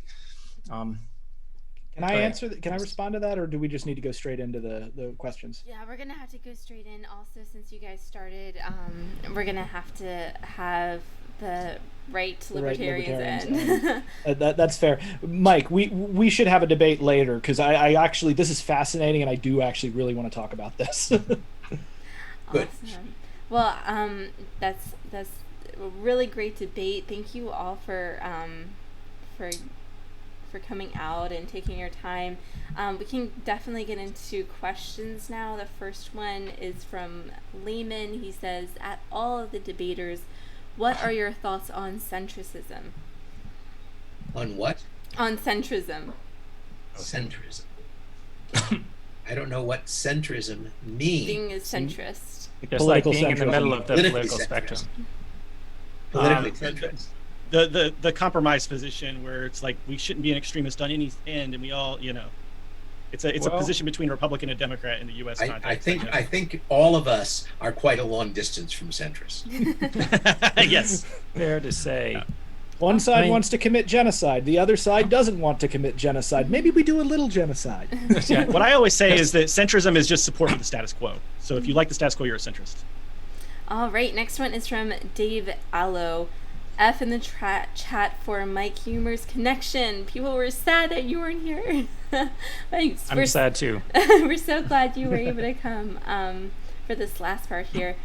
Next one is from Silent Zero. If you were a businessman, why didn't you keep going and give your ownership of your business away to your workers? I did. I gave my business to my workers. My biggest business was a video production company, and I did give it to my workers, and they ran it successfully, I think, to this day.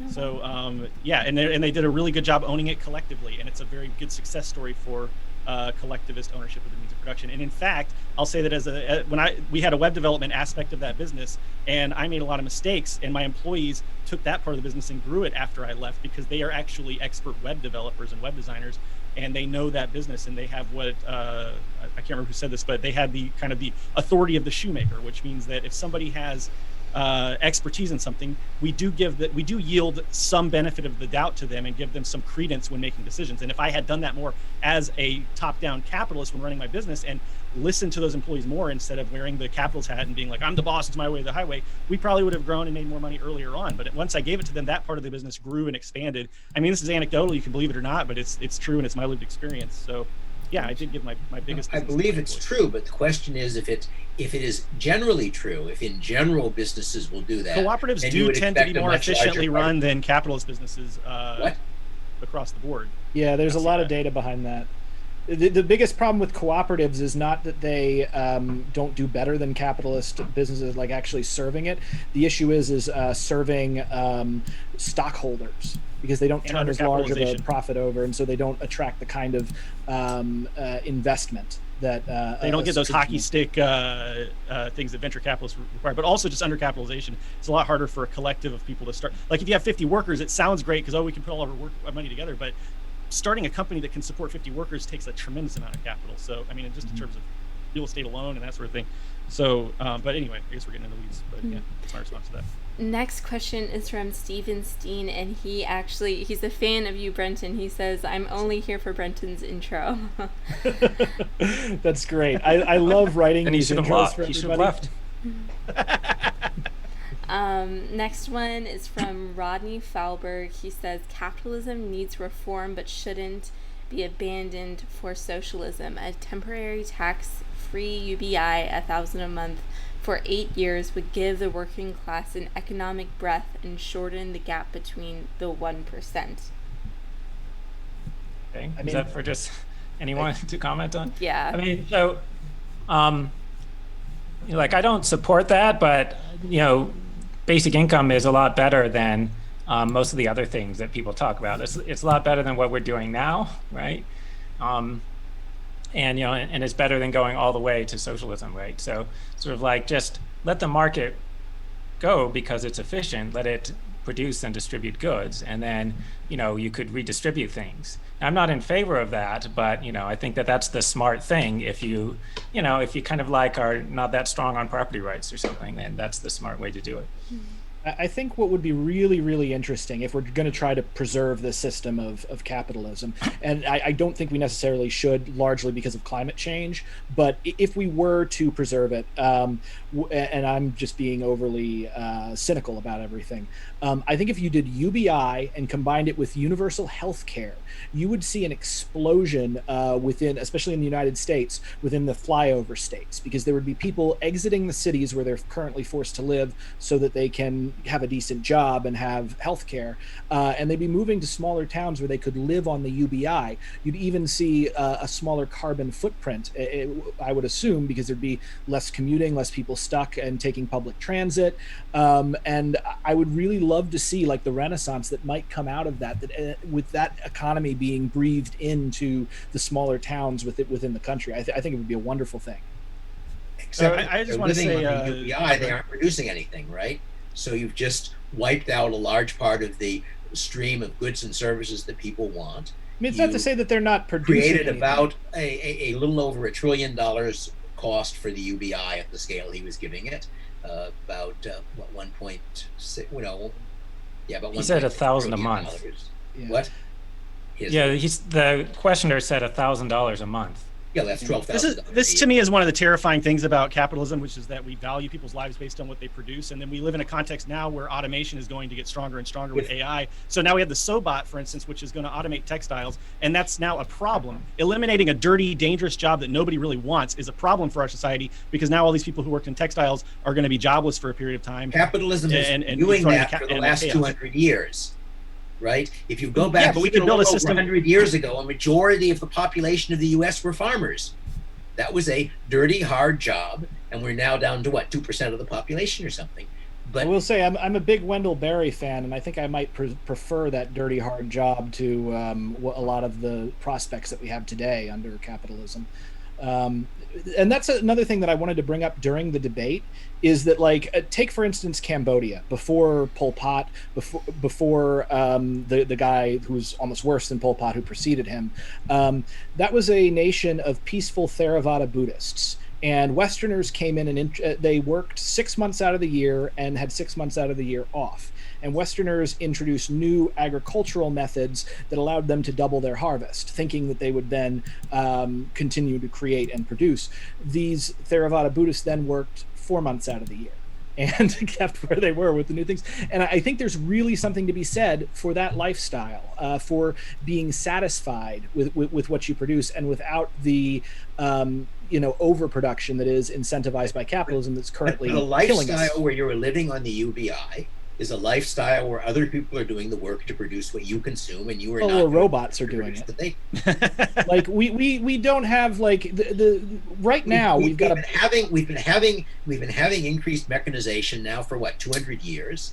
Mm-hmm. And oddly enough, it has not resulted in there being no jobs for humans. It just means that we get richer and richer. Yeah, because then they have to invent bullshit jobs. Like, but the point being is that, like, right now with COVID, we've got the country mostly shut down, or we tried our best to shut it down and then didn't really shut it down. But there are no supply shortages that we're having as a result of COVID. We're not having a difficulty getting the things that we need. The big problem with COVID is that people are being forced to go to work at Taco Bell and at KFC, and when they do that, they get COVID and they die. Like, what are the deaths up to now? Like 200,000 almost? People who are below about 40 or maybe even 50 who get COVID have something like 1 chance in 1,000 of dying. Of People dying, like yes, me are but also experienced there's permanent. There's like permanent damage. A buddy of don't mine know is that my yet. age who got COVID. Like There he is can't even run damage up a which hill. may or may not turn out to be permanent. We don't know. We All haven't right. had time to find out. Let's move on to the next one. Let's take another question. Absolutely. All right, perfect. Actually, the next one is for you, Dr. Friedman. He says, "Are you familiar with Branko Milanovic's elephant curve? If so, what is your opinion?" And this is from Luis Romero. I am sorry, I am not familiar with the elephant curve, and I don't know what it is. Okay.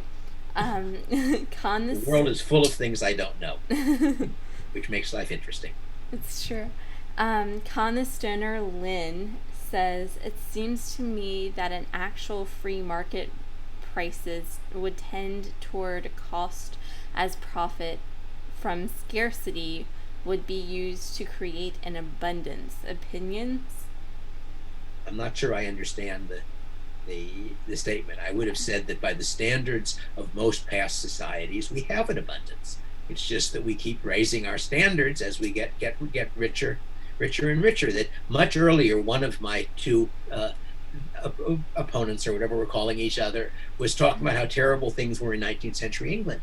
But that's comparing 19th century England to 21st century England, not comparing 19th century England to 18th or 17th century England. Well, I invite you to go to rural South Carolina, where there are communities, black and white communities, that don't have running water. We have the corridor of shame, where the schools are literally crumbling. They don't have any infrastructure being built. The roads in South Carolina are horrible.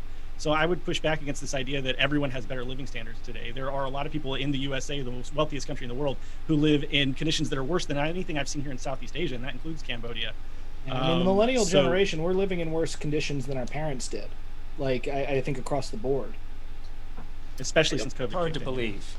I don't think 1 in 7 Americans are relying on a food pantry. We are ranked 102 in deaths of malnutrition, where, we have it worse than Turkey and a lot of other countries. Worse than Vietnam and Cuba, by the way. I'm not even a Marxist-Leninist, but I will say that the USA has 2 times more deaths by malnutrition than Cuba, and 60 times more deaths by malnutrition than Vietnam. How do you believe these numbers were calculated for Cuba and for the U.S.? Do you happen to know? I've got my resource here. It was from the World Bank, I believe. Let me check. And where did they get the numbers from? They didn't go there themselves. I live in Vietnam, so I can tell you that the food stabilization program in Vietnam and the food distribution system here in Vietnam is extremely efficient. It works really well. The people love it, and it's been really, really showing it's earning the gold stars here during COVID. There are not people who are suffering from insecurity here the way that they are in the USA. I know that for a fact because I used to volunteer for food banks. I'm still in contact with a lot of those people. The food banks are really suffering right now. That's why I just did a big fundraiser stream with one of my associates for the food banks, because they're suffering right now.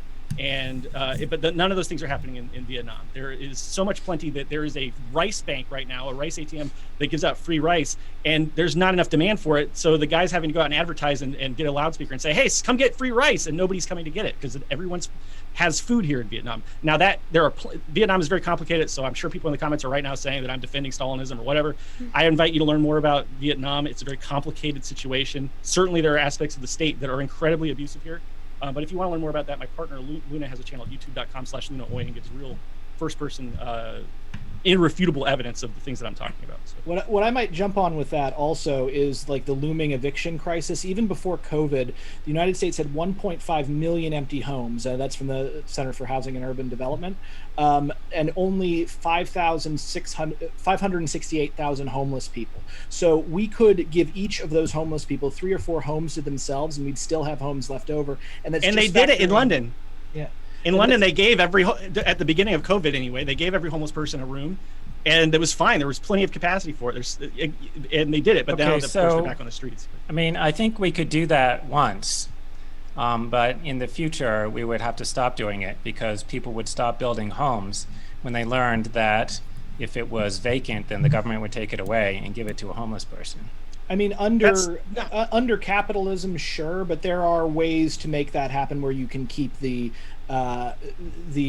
incentives in place. I mean, people tend to, and this was the other thing, like, because Dr. Friedman, he seemed to have the idea that if we weren't forcing people to engage in the market with the cudgel of poverty, and people went and lived on the UBI, that they wouldn't be contributing to society. I think they absolutely would be contributing. They just would be contributing in a different way than they currently are. I've found I've gone through long periods of unemployment, and I find it is one of the most depressing things that you can do, even when you have a job that is guaranteed to come back. Like, even when all the bills are paid and you are just waiting on your job to come back, like I was when I was managing 2 months out of the year, it was incredibly depressing to go through that period, and I had to find productive ways to busy myself constantly. I think a lot of people are like that. I mean, Khalil Gibran, read On Work by Khalil Gibran. I just put it out on my channel. And I think that in a lot of ways, humans are naturally motivated to work and to contribute to our communities and our families. There's a great article called Ayn Rand versus Anthropology that talks about what we would call primitive, I hate this terminology, but primitive societies, like pre-agricultural societies. And the fact of the matter is they are very collectivist in nature, and they have social dynamics where if somebody's not contributing, they go in and they find out why, they take care of that person's whatever issues they're having that cause them to not contribute. And it works really well. It's called Ayn Rand versus Anthropology. There are a lot of case studies in that. But people generally want to contribute, and anybody who says that somebody who gets on welfare is just going to be lazy and do nothing has never had to rely on other people for something before. I've never been on welfare myself, but I've been at periods in my life where I had to rely on other people. I was virtually homeless for one period of time, where I had to have one of my friends who owned several houses let me live in one of their houses for free for a couple of months. I was very fortunate that I had that social contact. If I didn't have that safety network that I had cultivated on my own as an individual, I would have been homeless. And I was not happy with that situation. Living in that free house. I wasn't trying to engineer it to live in that house as long as I could. I wanted to get into a stable place. I don't think you can generalize from yourself to people in general. No, you can't. But I think that you can look at, there's data points, and we've pointed to. So I'm not saying that everyone is like this, but there are some people who would just like to live off the work of others if they can and not not But if we can, okay, so let's say that there are people like that now. What happens to those people? Yeah. Would you say that those people should just die if they should get if they're not able to work? But what if they don't? Then they should just die? I don't know. I mean, so if they refuse to get a job, well, that might be like the unemployed and homeless people that we have right now, right? It's like, okay. So a great example of that is Columbia, South Carolina, where they just shut down a mental health institution and put them all on the streets, which is why to this day there's a massive homelessness problem in South Carolina. So these are people who cannot get a job, and underlying with a lot of the people who we would call lazy or whatever, there usually are these kinds of underlying extenuating circumstances that I think it's incumbent on us as a society to take care of those people in this situation. That's another we were discussing a situation where there was a UBI such that people could go to a low-cost place and live off the UBI. That was what Michael and I were responding to. So like billions of units of clothing in a context where we have the capacity to generate billions of units of clothing and that end up in landfills before they ever come to any consumer. Why should anybody be without clothes? One person can make enough clothing for hundreds or thousands of other people to be clothed. In that context, do you really think we're going to have a situation where we're going to have a catastrophic shortage whenever we can build enough houses for us to have 6 empty houses for every homeless person, hundreds or thousands of units of clothing for every person who needs a pair of clothes? We can generate so much food that we're throwing away tons of it. In that context, 40%. I really think that a few lazy people are going to completely dismantle and destroy society. I don't think so. Lazy people. You're talking about everybody in the U.S. having the option of taking everything as leisure by living at a relatively low income, rather than taking part of their time to produce things. And well, that's one option. You're making a false dichotomy. There's also the option of using a contract instrument to create a society where you collectively own the means of whatever your work is with your fellow workers, and you sign a contract with your community that says, I promise to contribute this amount of labor and do this and this and this, and in exchange I get my material needs met. And if that contract is violated, doing that today. What it prevents you from doing is making somebody who hasn't signed the contract support you. I don't have the option to create a collective with other people where I own the infrastructure of my town. There's no way. I couldn't own the internet. How would that pragmatically happen with the system that we have right now? How could I and a few like-minded individuals meaningfully take ownership of our own community, short of ending the state and capitalism? I don't know what ownership of the community means. You could take ownership of your own production. We've just been told that you've started firms. Poverty. Well, I was lucky that I had a student loan to start that. Not everybody has these options that I have, like staying in my friend's house or getting these student loans to start my first company. You can start a commune right now, right? It's not illegal. Some people have done it. Right, but communes, that's the weirdest thing is that everybody thinks communists want to live in communes. The communism comes from common property. There is a political thing called communalism that is based around living in communes. But like, yes. I've stayed with communes before. I didn't enjoy it particularly, but I stayed with the 12 tribes while I was hiking the Appalachian Trail, Maine to Georgia, and they fed me very well and were very nice. But that's not necessarily how I want to live. The thing is especially with the anarchist communists, a lot of us are like aggressive individualists and specifically look at communism, as in common property, as the best system for preserving individual liberty, which was the thing I would have liked to have gone in. Do we need to move to the next question, though? This is fascinating, but I have a feeling we'll be at this all night. I want to be respectful to Dr. Friedman's time. Yes, we do. Thank you. The next question is from Xanos Carthage for Dr. Friedman. Have you heard about what about youism? What about what? What about youism? Like you as in a person, and then ISM. Sounds like you were trying to say that with accusing your opponents that they do not donate their money. So. I don't know what youism is, but I guess it's a form of whataboutism, but it's like what about youism, I guess. The argument that I was offering was that if it is the case that failing to help someone is morally equivalent to hurting him, which it seemed to me was implicit in the arguments that my opponents were making, then it would follow that they and pretty much everybody else were murderers. And I don't find that a morally convincing claim. That I think it's important to distinguish between harming someone and failing to help someone, and that if you really take seriously a different argument, if you really take seriously the idea that failing to help somebody is coercion, you then end up with slavery, because you then say, all right, I need your services in order to do surgery on my wife or whatever. If you aren't willing to do them on some terms acceptable to both of us, then you'll have to do it. And that's not an attractive outcome. Yeah, I would say there's a totalizing way of looking at this, because it is not equivalent to, like, failing to help someone is not equivalent to hurting them, but that doesn't mean failing to help someone is not coercive, especially if you're in a position where if you fail to help, that like where you have demanded an unreasonable reward for failing to help them. I don't know what makes it unreasonable. I offer somebody a job. He accepts the job, not because it's exactly what he wants, but because it's better than any other job he has available. So I have made him better off, not worse off. Yeah, say we're in the desert. Your view is that I'm coercing him because the job is not in all respects what he would like. Okay, say we're in the desert. Really quickly, say we're in the desert, and there is a water source, and I need that water or I'm going to die. And you come up to me and you say, no, I own this water source. The only way I will give you a drink is if you agree to become my slave for the rest of your life. Which is how land ownership began.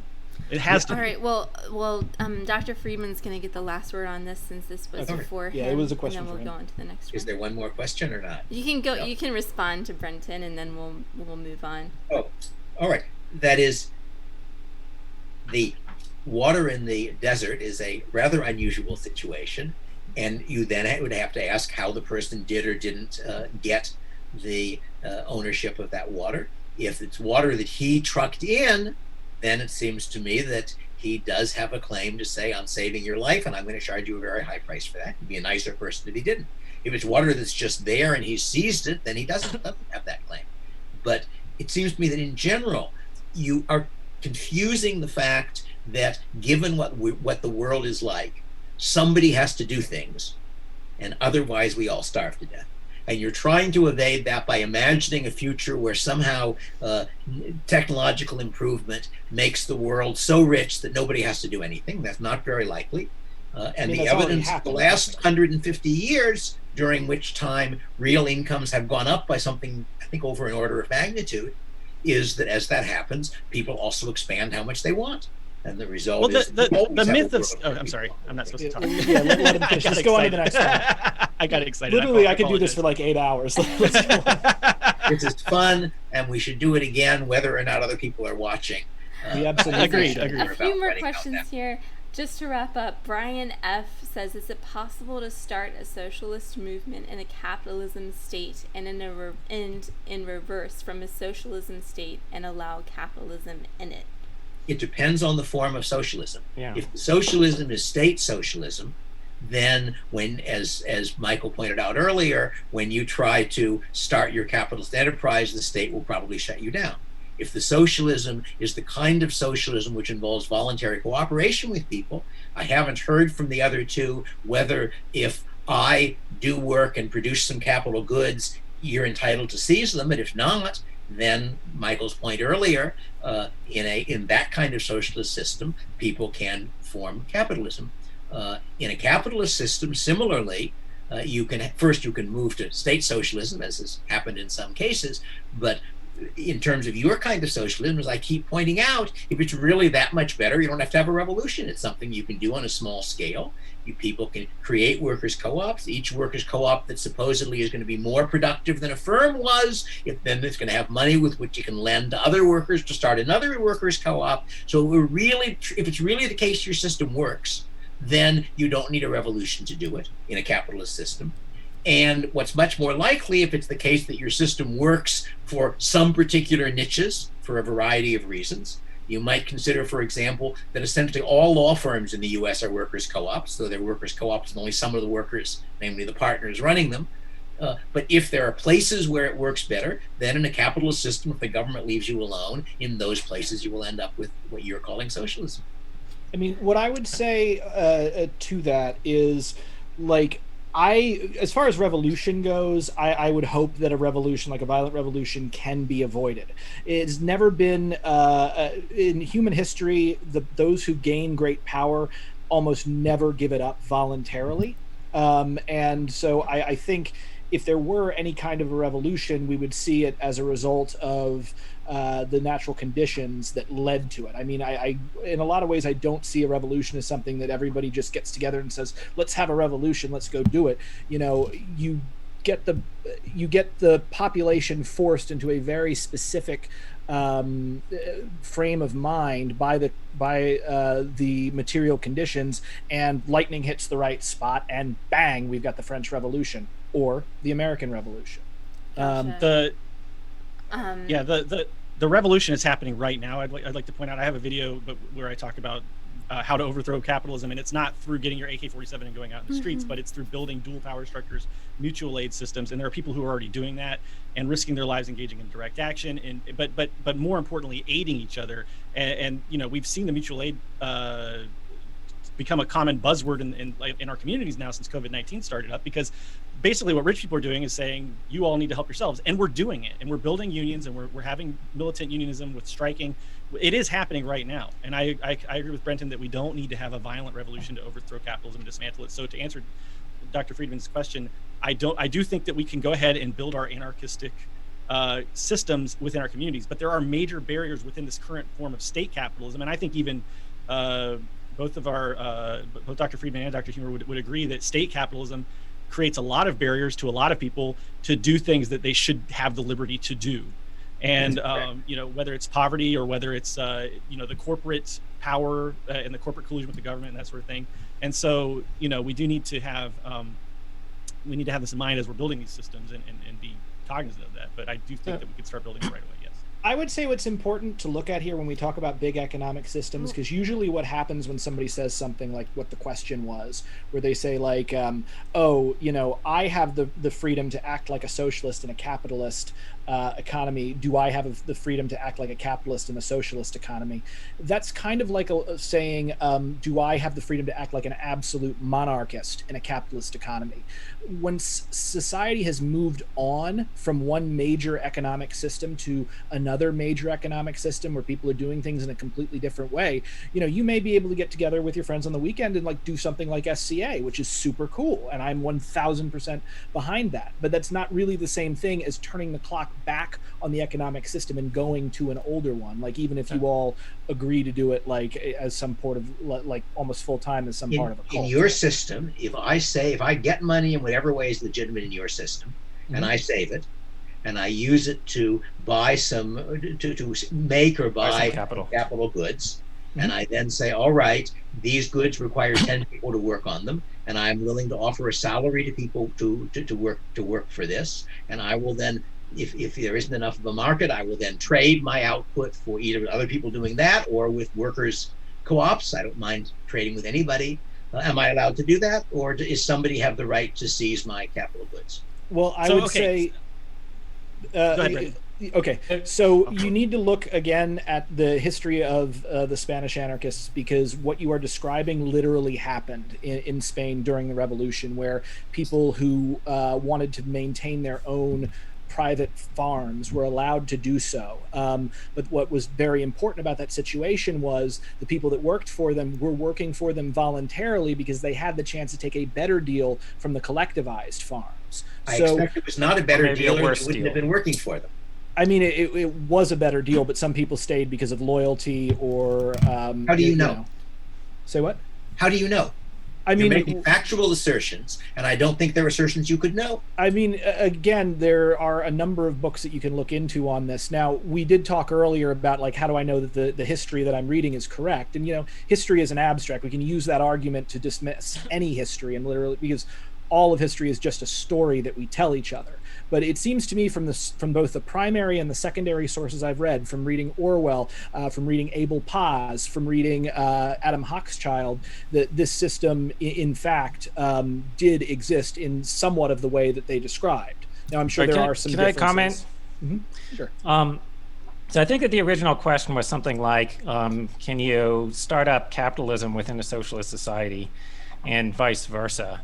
And okay, if you're in a state socialist society, then no. But the way that I understand anarchism, you could do whatever you want. And like the way I understand anarcho-socialism is, you can start up worker cooperatives. And if the society is anarchist, there's no one to stop you. So of course you can do that. Now, when I say I'm an anarcho-capitalist, I don't mean that I want to stop people from doing that. It's totally fine with me. Right, so some of the firms could be capitalist run and some of them could be worker run, and that's totally fine with me. But I take it that that's not fine with the socialists. They want them all to be worker run, right? Well, here's what I would say. This is, I think, is a problem with the theory, because I think there's just no way realistically for that to come about if you don't have a central authority. EJ, you want to take that? Well, I was just going to say there is a branch of anarchism called mutualism, which is market. Like markets are not automatically not allowed in any form of anarcho-socialism. Like mutualism is based on markets, and you can have the whole idea of mutualism is everybody should own their own labor. And so that means if you choose to have a cooperative with other people and build a big factory together, you can do that. If you want to be an individual or have a little family business or whatever, you can do that, as long as you're not coercing somebody else for stealing their labor value. Then that's all fair game. And I would much rather live in a mutualist system than a capitalist system, for sure. But in a capitalist system, everyone owns his own labor. You only work for somebody to do it. I certainly didn't own my own labor when I worked for Uber. What? If Uber owned my property when I worked for Uber, there was no they owned my labor. And so if you decided to quit, they would have locked you into the car? No, but I didn't own my own labor, and the you fact own your own labor and you sold it to them. When you own things, I was out of money. I was broke. I was in a situation where I had to choose an employer. You had a situation where the best deal you could get was to sell your labor to them. But the fact that you were selling them means that you owned it. You can use that same argument to justify slavery. You could, yeah. Okay. Or indentured servitude. Next question, guys. Are you pro indentured? Okay. The next question is from Rodney Falberg. Centrism is not supporting corruption / status quo. It's about having a healthy middle ground and being willing to compromise, not being a hardliner. We're not willing to compromise on things. I don't think anybody on this panel is willing to compromise on things like human suffering or authoritarianism and that sort of thing. And those are the kinds of things that we're asked to compromise on within, for instance, the United States of America's government where I'm from. We're being asked, like, the compromise between the Republicans and the Democrats is over how much oppression there's going to be. And we're saying there's no oppression is allowed at all. I like to think that all four of us would agree on that, but I think I've talked enough. Yeah. I guess I'll comment on centrism. I mean, I'm an extremist. I try to be a reasonable extremist, but still an extremist. But it's, oh, yeah. I mean, in a way, I'm glad that there are centrists or moderates, not because I think they have the right position, but because, you know, most of the extreme positions are horrible, right? Like, I'm not in favor of extremism in general. There's only this one extreme position I'm in favor of, and if you're not going to go with that, then be a moderate. That's fine, right? That's better. And also, it depends on context. Like, so I don't think that, like, if we lived in a society that was anarcho-capitalist, they wouldn't call you an extremist. You know, it depends on it all depends on, like, the Overton window that you that's right, yeah. occupy. But I mean, I was a teenager in the 90s. Being extreme is super cool. So, but I mean, I think, like, there's a, you know, if you don't. If you're not super into all of this and, like, you haven't read the books on anarcho-capitalism and everything, I think it's totally reasonable for your initial reaction to be, I want to stay away from these crazies. And that's reasonable partly because, like, you know, the society that we're living in is going really well by historical standards, by human standards. Like, you know, nobody tried to murder me that I can remember ever. It's just like just from that alone, right? And so when you start to think, you know, somebody's planning on radically changing society, if you don't know a whole lot about it, it's totally reasonable to think no, right? That's probably going to be bad. Gotcha. Next question is from Andy McKay. He says, do you assume markets in a stateless society would be as hierarchically structured as they are today without all the state privileges to capital holders? I imagine them to be far from more horizontal. I think that there would be some hierarchy. If you think about corporations, there is a real trade-off between, as I was saying before, between market and hierarchy as well as organizing things. And the classic work on this is an article by Ronald Coase called Theory of the Firm, where he's trying to ask, why do firms sometimes produce things in-house and sometimes buy them from other people? So it may well be that you would have fewer large firms or not as large firms without the government. So it's very hard to figure out the real effect of governments because they interfere in so many different ways. But I think that even in a perfectly free capitalist society, there would be some substantial firms because there are some activities where it turns out that the advantage of doing something in-house is larger than the advantage of doing out-house. On the other hand, I rather enjoy an agoric system, one in which everybody is, as it were, independent. And at the moment, the only thing I am doing that earns me money is writing books and self-publishing them. Which is awesome. That's the dream. Now audiobooks as well. So I think that in a really laissez-faire capitalist society, the average firm size would be smaller than it is in ours, because I think the government is doing things that sort of favor larger firms, right? One of the things is when you get big enough, you can kind of lobby the government. The bigger your firm is, the more kind of political influence you can have. The other thing is people maybe don't realize this, that regulation favors larger firms over smaller ones, because basically compliance is a large fixed cost. If you're starting up your own business, just like with you and a few people, you probably can't afford to hire all the lawyers to figure out all the regulations, right? Besides that, the regulations are their content is probably designed to make it harder for small firms. So that's part of what's going wrong in our society. Yeah, Michael, by the way, you're 1000% right on that, and I 100% agree. But the thing that I wanted to bring up in response to the question, not your wonderful comment, was, and this actually does tie into something you said earlier, because it sounded like you were making kind of the opposite argument that David Graeber made in his parable of the divided island. By the way, I'm very second of silence for David Graeber. It was awful that we lost him because he's brilliant. But the idea is that if you did move beyond liberal capitalism as we see it today, or what ANCAPs might call corporatism or something, where the government subsidizes various businesses and backs up property claims with its police and military, the idea is that if you really did that, and you took two groups of like one ANCAPs who want to organize hierarchically and one ANCOMs who want to organize in a more egalitarian way, between both of them, you would very quickly see both societies affected by the removal of state power. And it would come to resemble, the system that came out would come to resemble something entirely different than what we are used to thinking of capitalism as. So I would highly recommend everybody read that short essay, The Parable of the Divided Aisle. And I just want to say that I'm a little bit surprised to hear Dr. Heumer say that as these firms get bigger, they get more influence. And I'm a little bit confused, like, how does removing the state change that dynamic? I still think that as they get bigger and wealth is accumulated, they get more political influence. I don't see how that dynamic would change with or without the state. It's just that with the state, you have the state to your method of kind of transforming that power into more power is through the apparatus of the state and manipulation of the state. And without the state, you just do it a little bit more directly, where you hire the Pinkertons yourself and give them the Winchester. You know what I'm saying? So you still have that same dynamic where the larger and more wealth you accumulate, the more political influence you have. So I'm wondering what the state has to do with that basic power dynamic. If you want to respond, Dr. Heumer, after that, we can go ahead and move on to the next one. Yeah, I mean, it's just like by political influence, I meant influence on the state. So if there's no state, you don't have that. Now, you can like do stuff with your money in whether there's a state or not. You can like get influenced by paying people to do stuff. But if you're thinking, oh, well, maybe you can like start your own state-like enterprise, right? If you're super rich. I mean, part of the point is that it's hard to get super rich without without lobbying the government for favors. Like that's part of why we have a bunch of really large companies. I'm not saying there won't be any large companies, but I'm saying it would be less.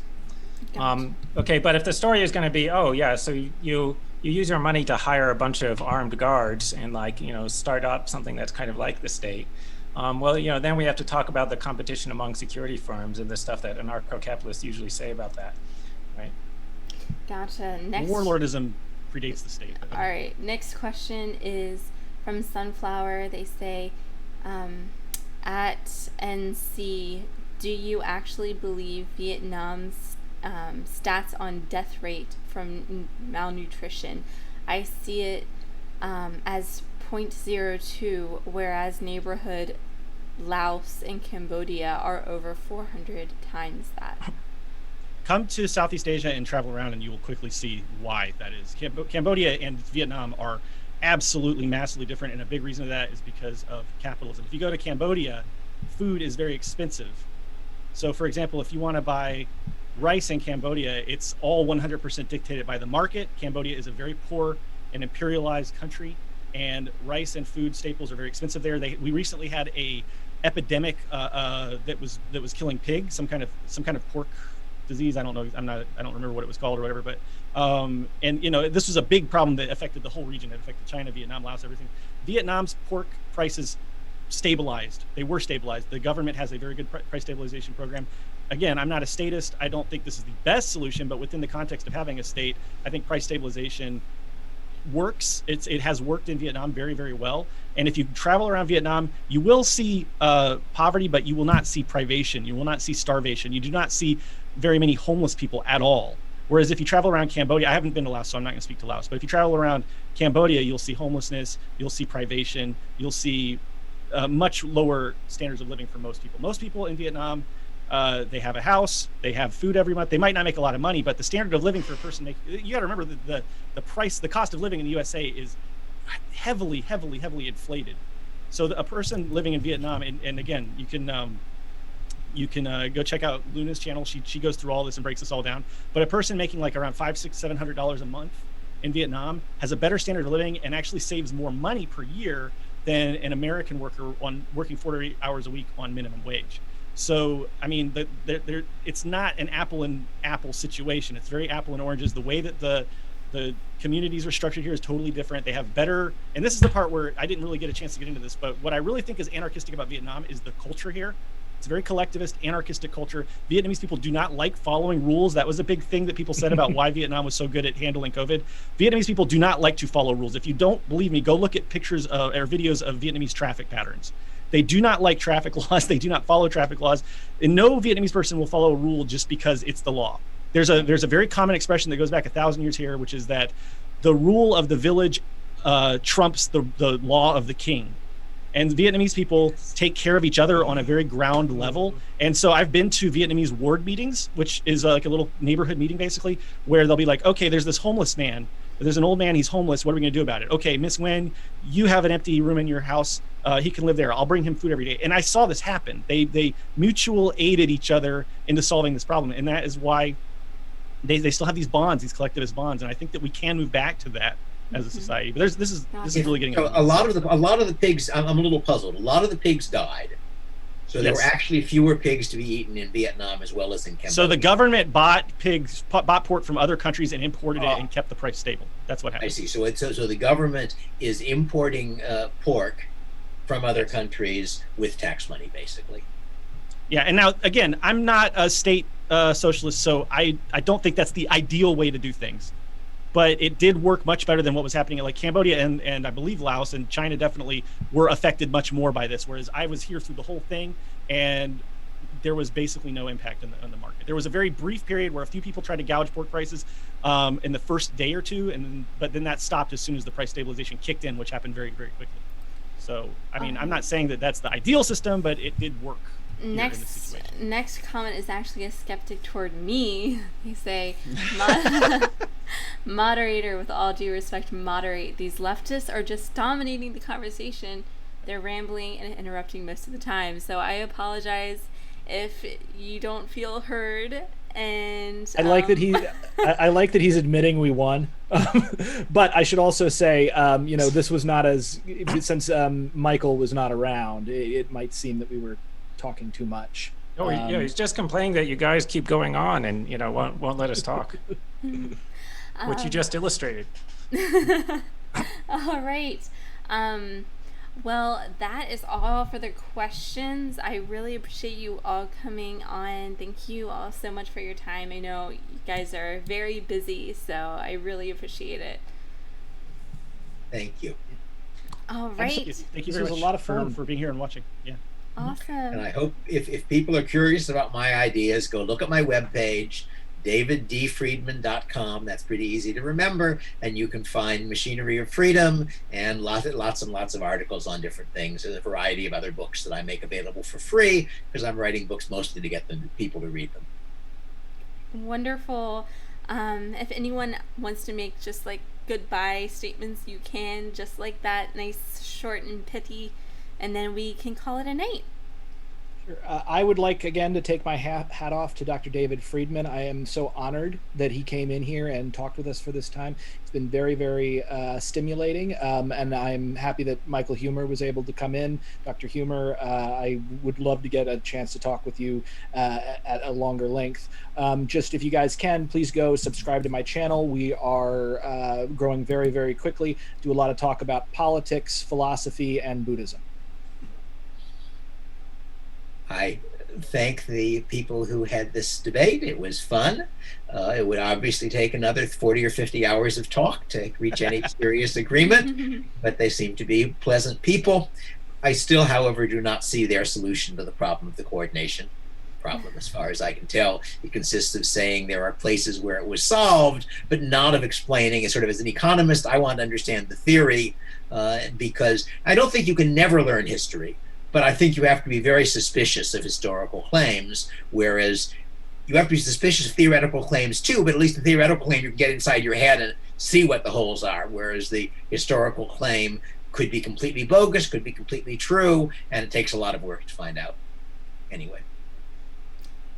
All right. So, I want to apologize for being apparently 2 hours late or something like that. Anyway, I also want to recommend my book, The Problem of Political Authority, where I explain my views about anarcho-capitalism. Also David Friedman has an excellent book called The Machinery of Freedom, which you should read. I want to recommend my blog, which is called fakenews.net. fake news spelled FAKENOUS.net. Gotcha. Non-compete, is there any last words? Are there any last words you have?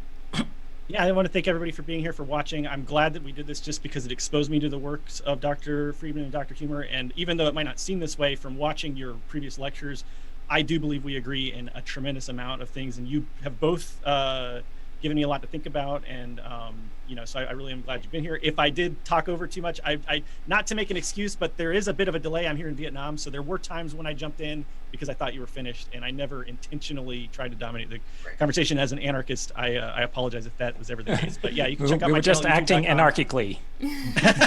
Right, it's chaos. Anarchism is just chaos.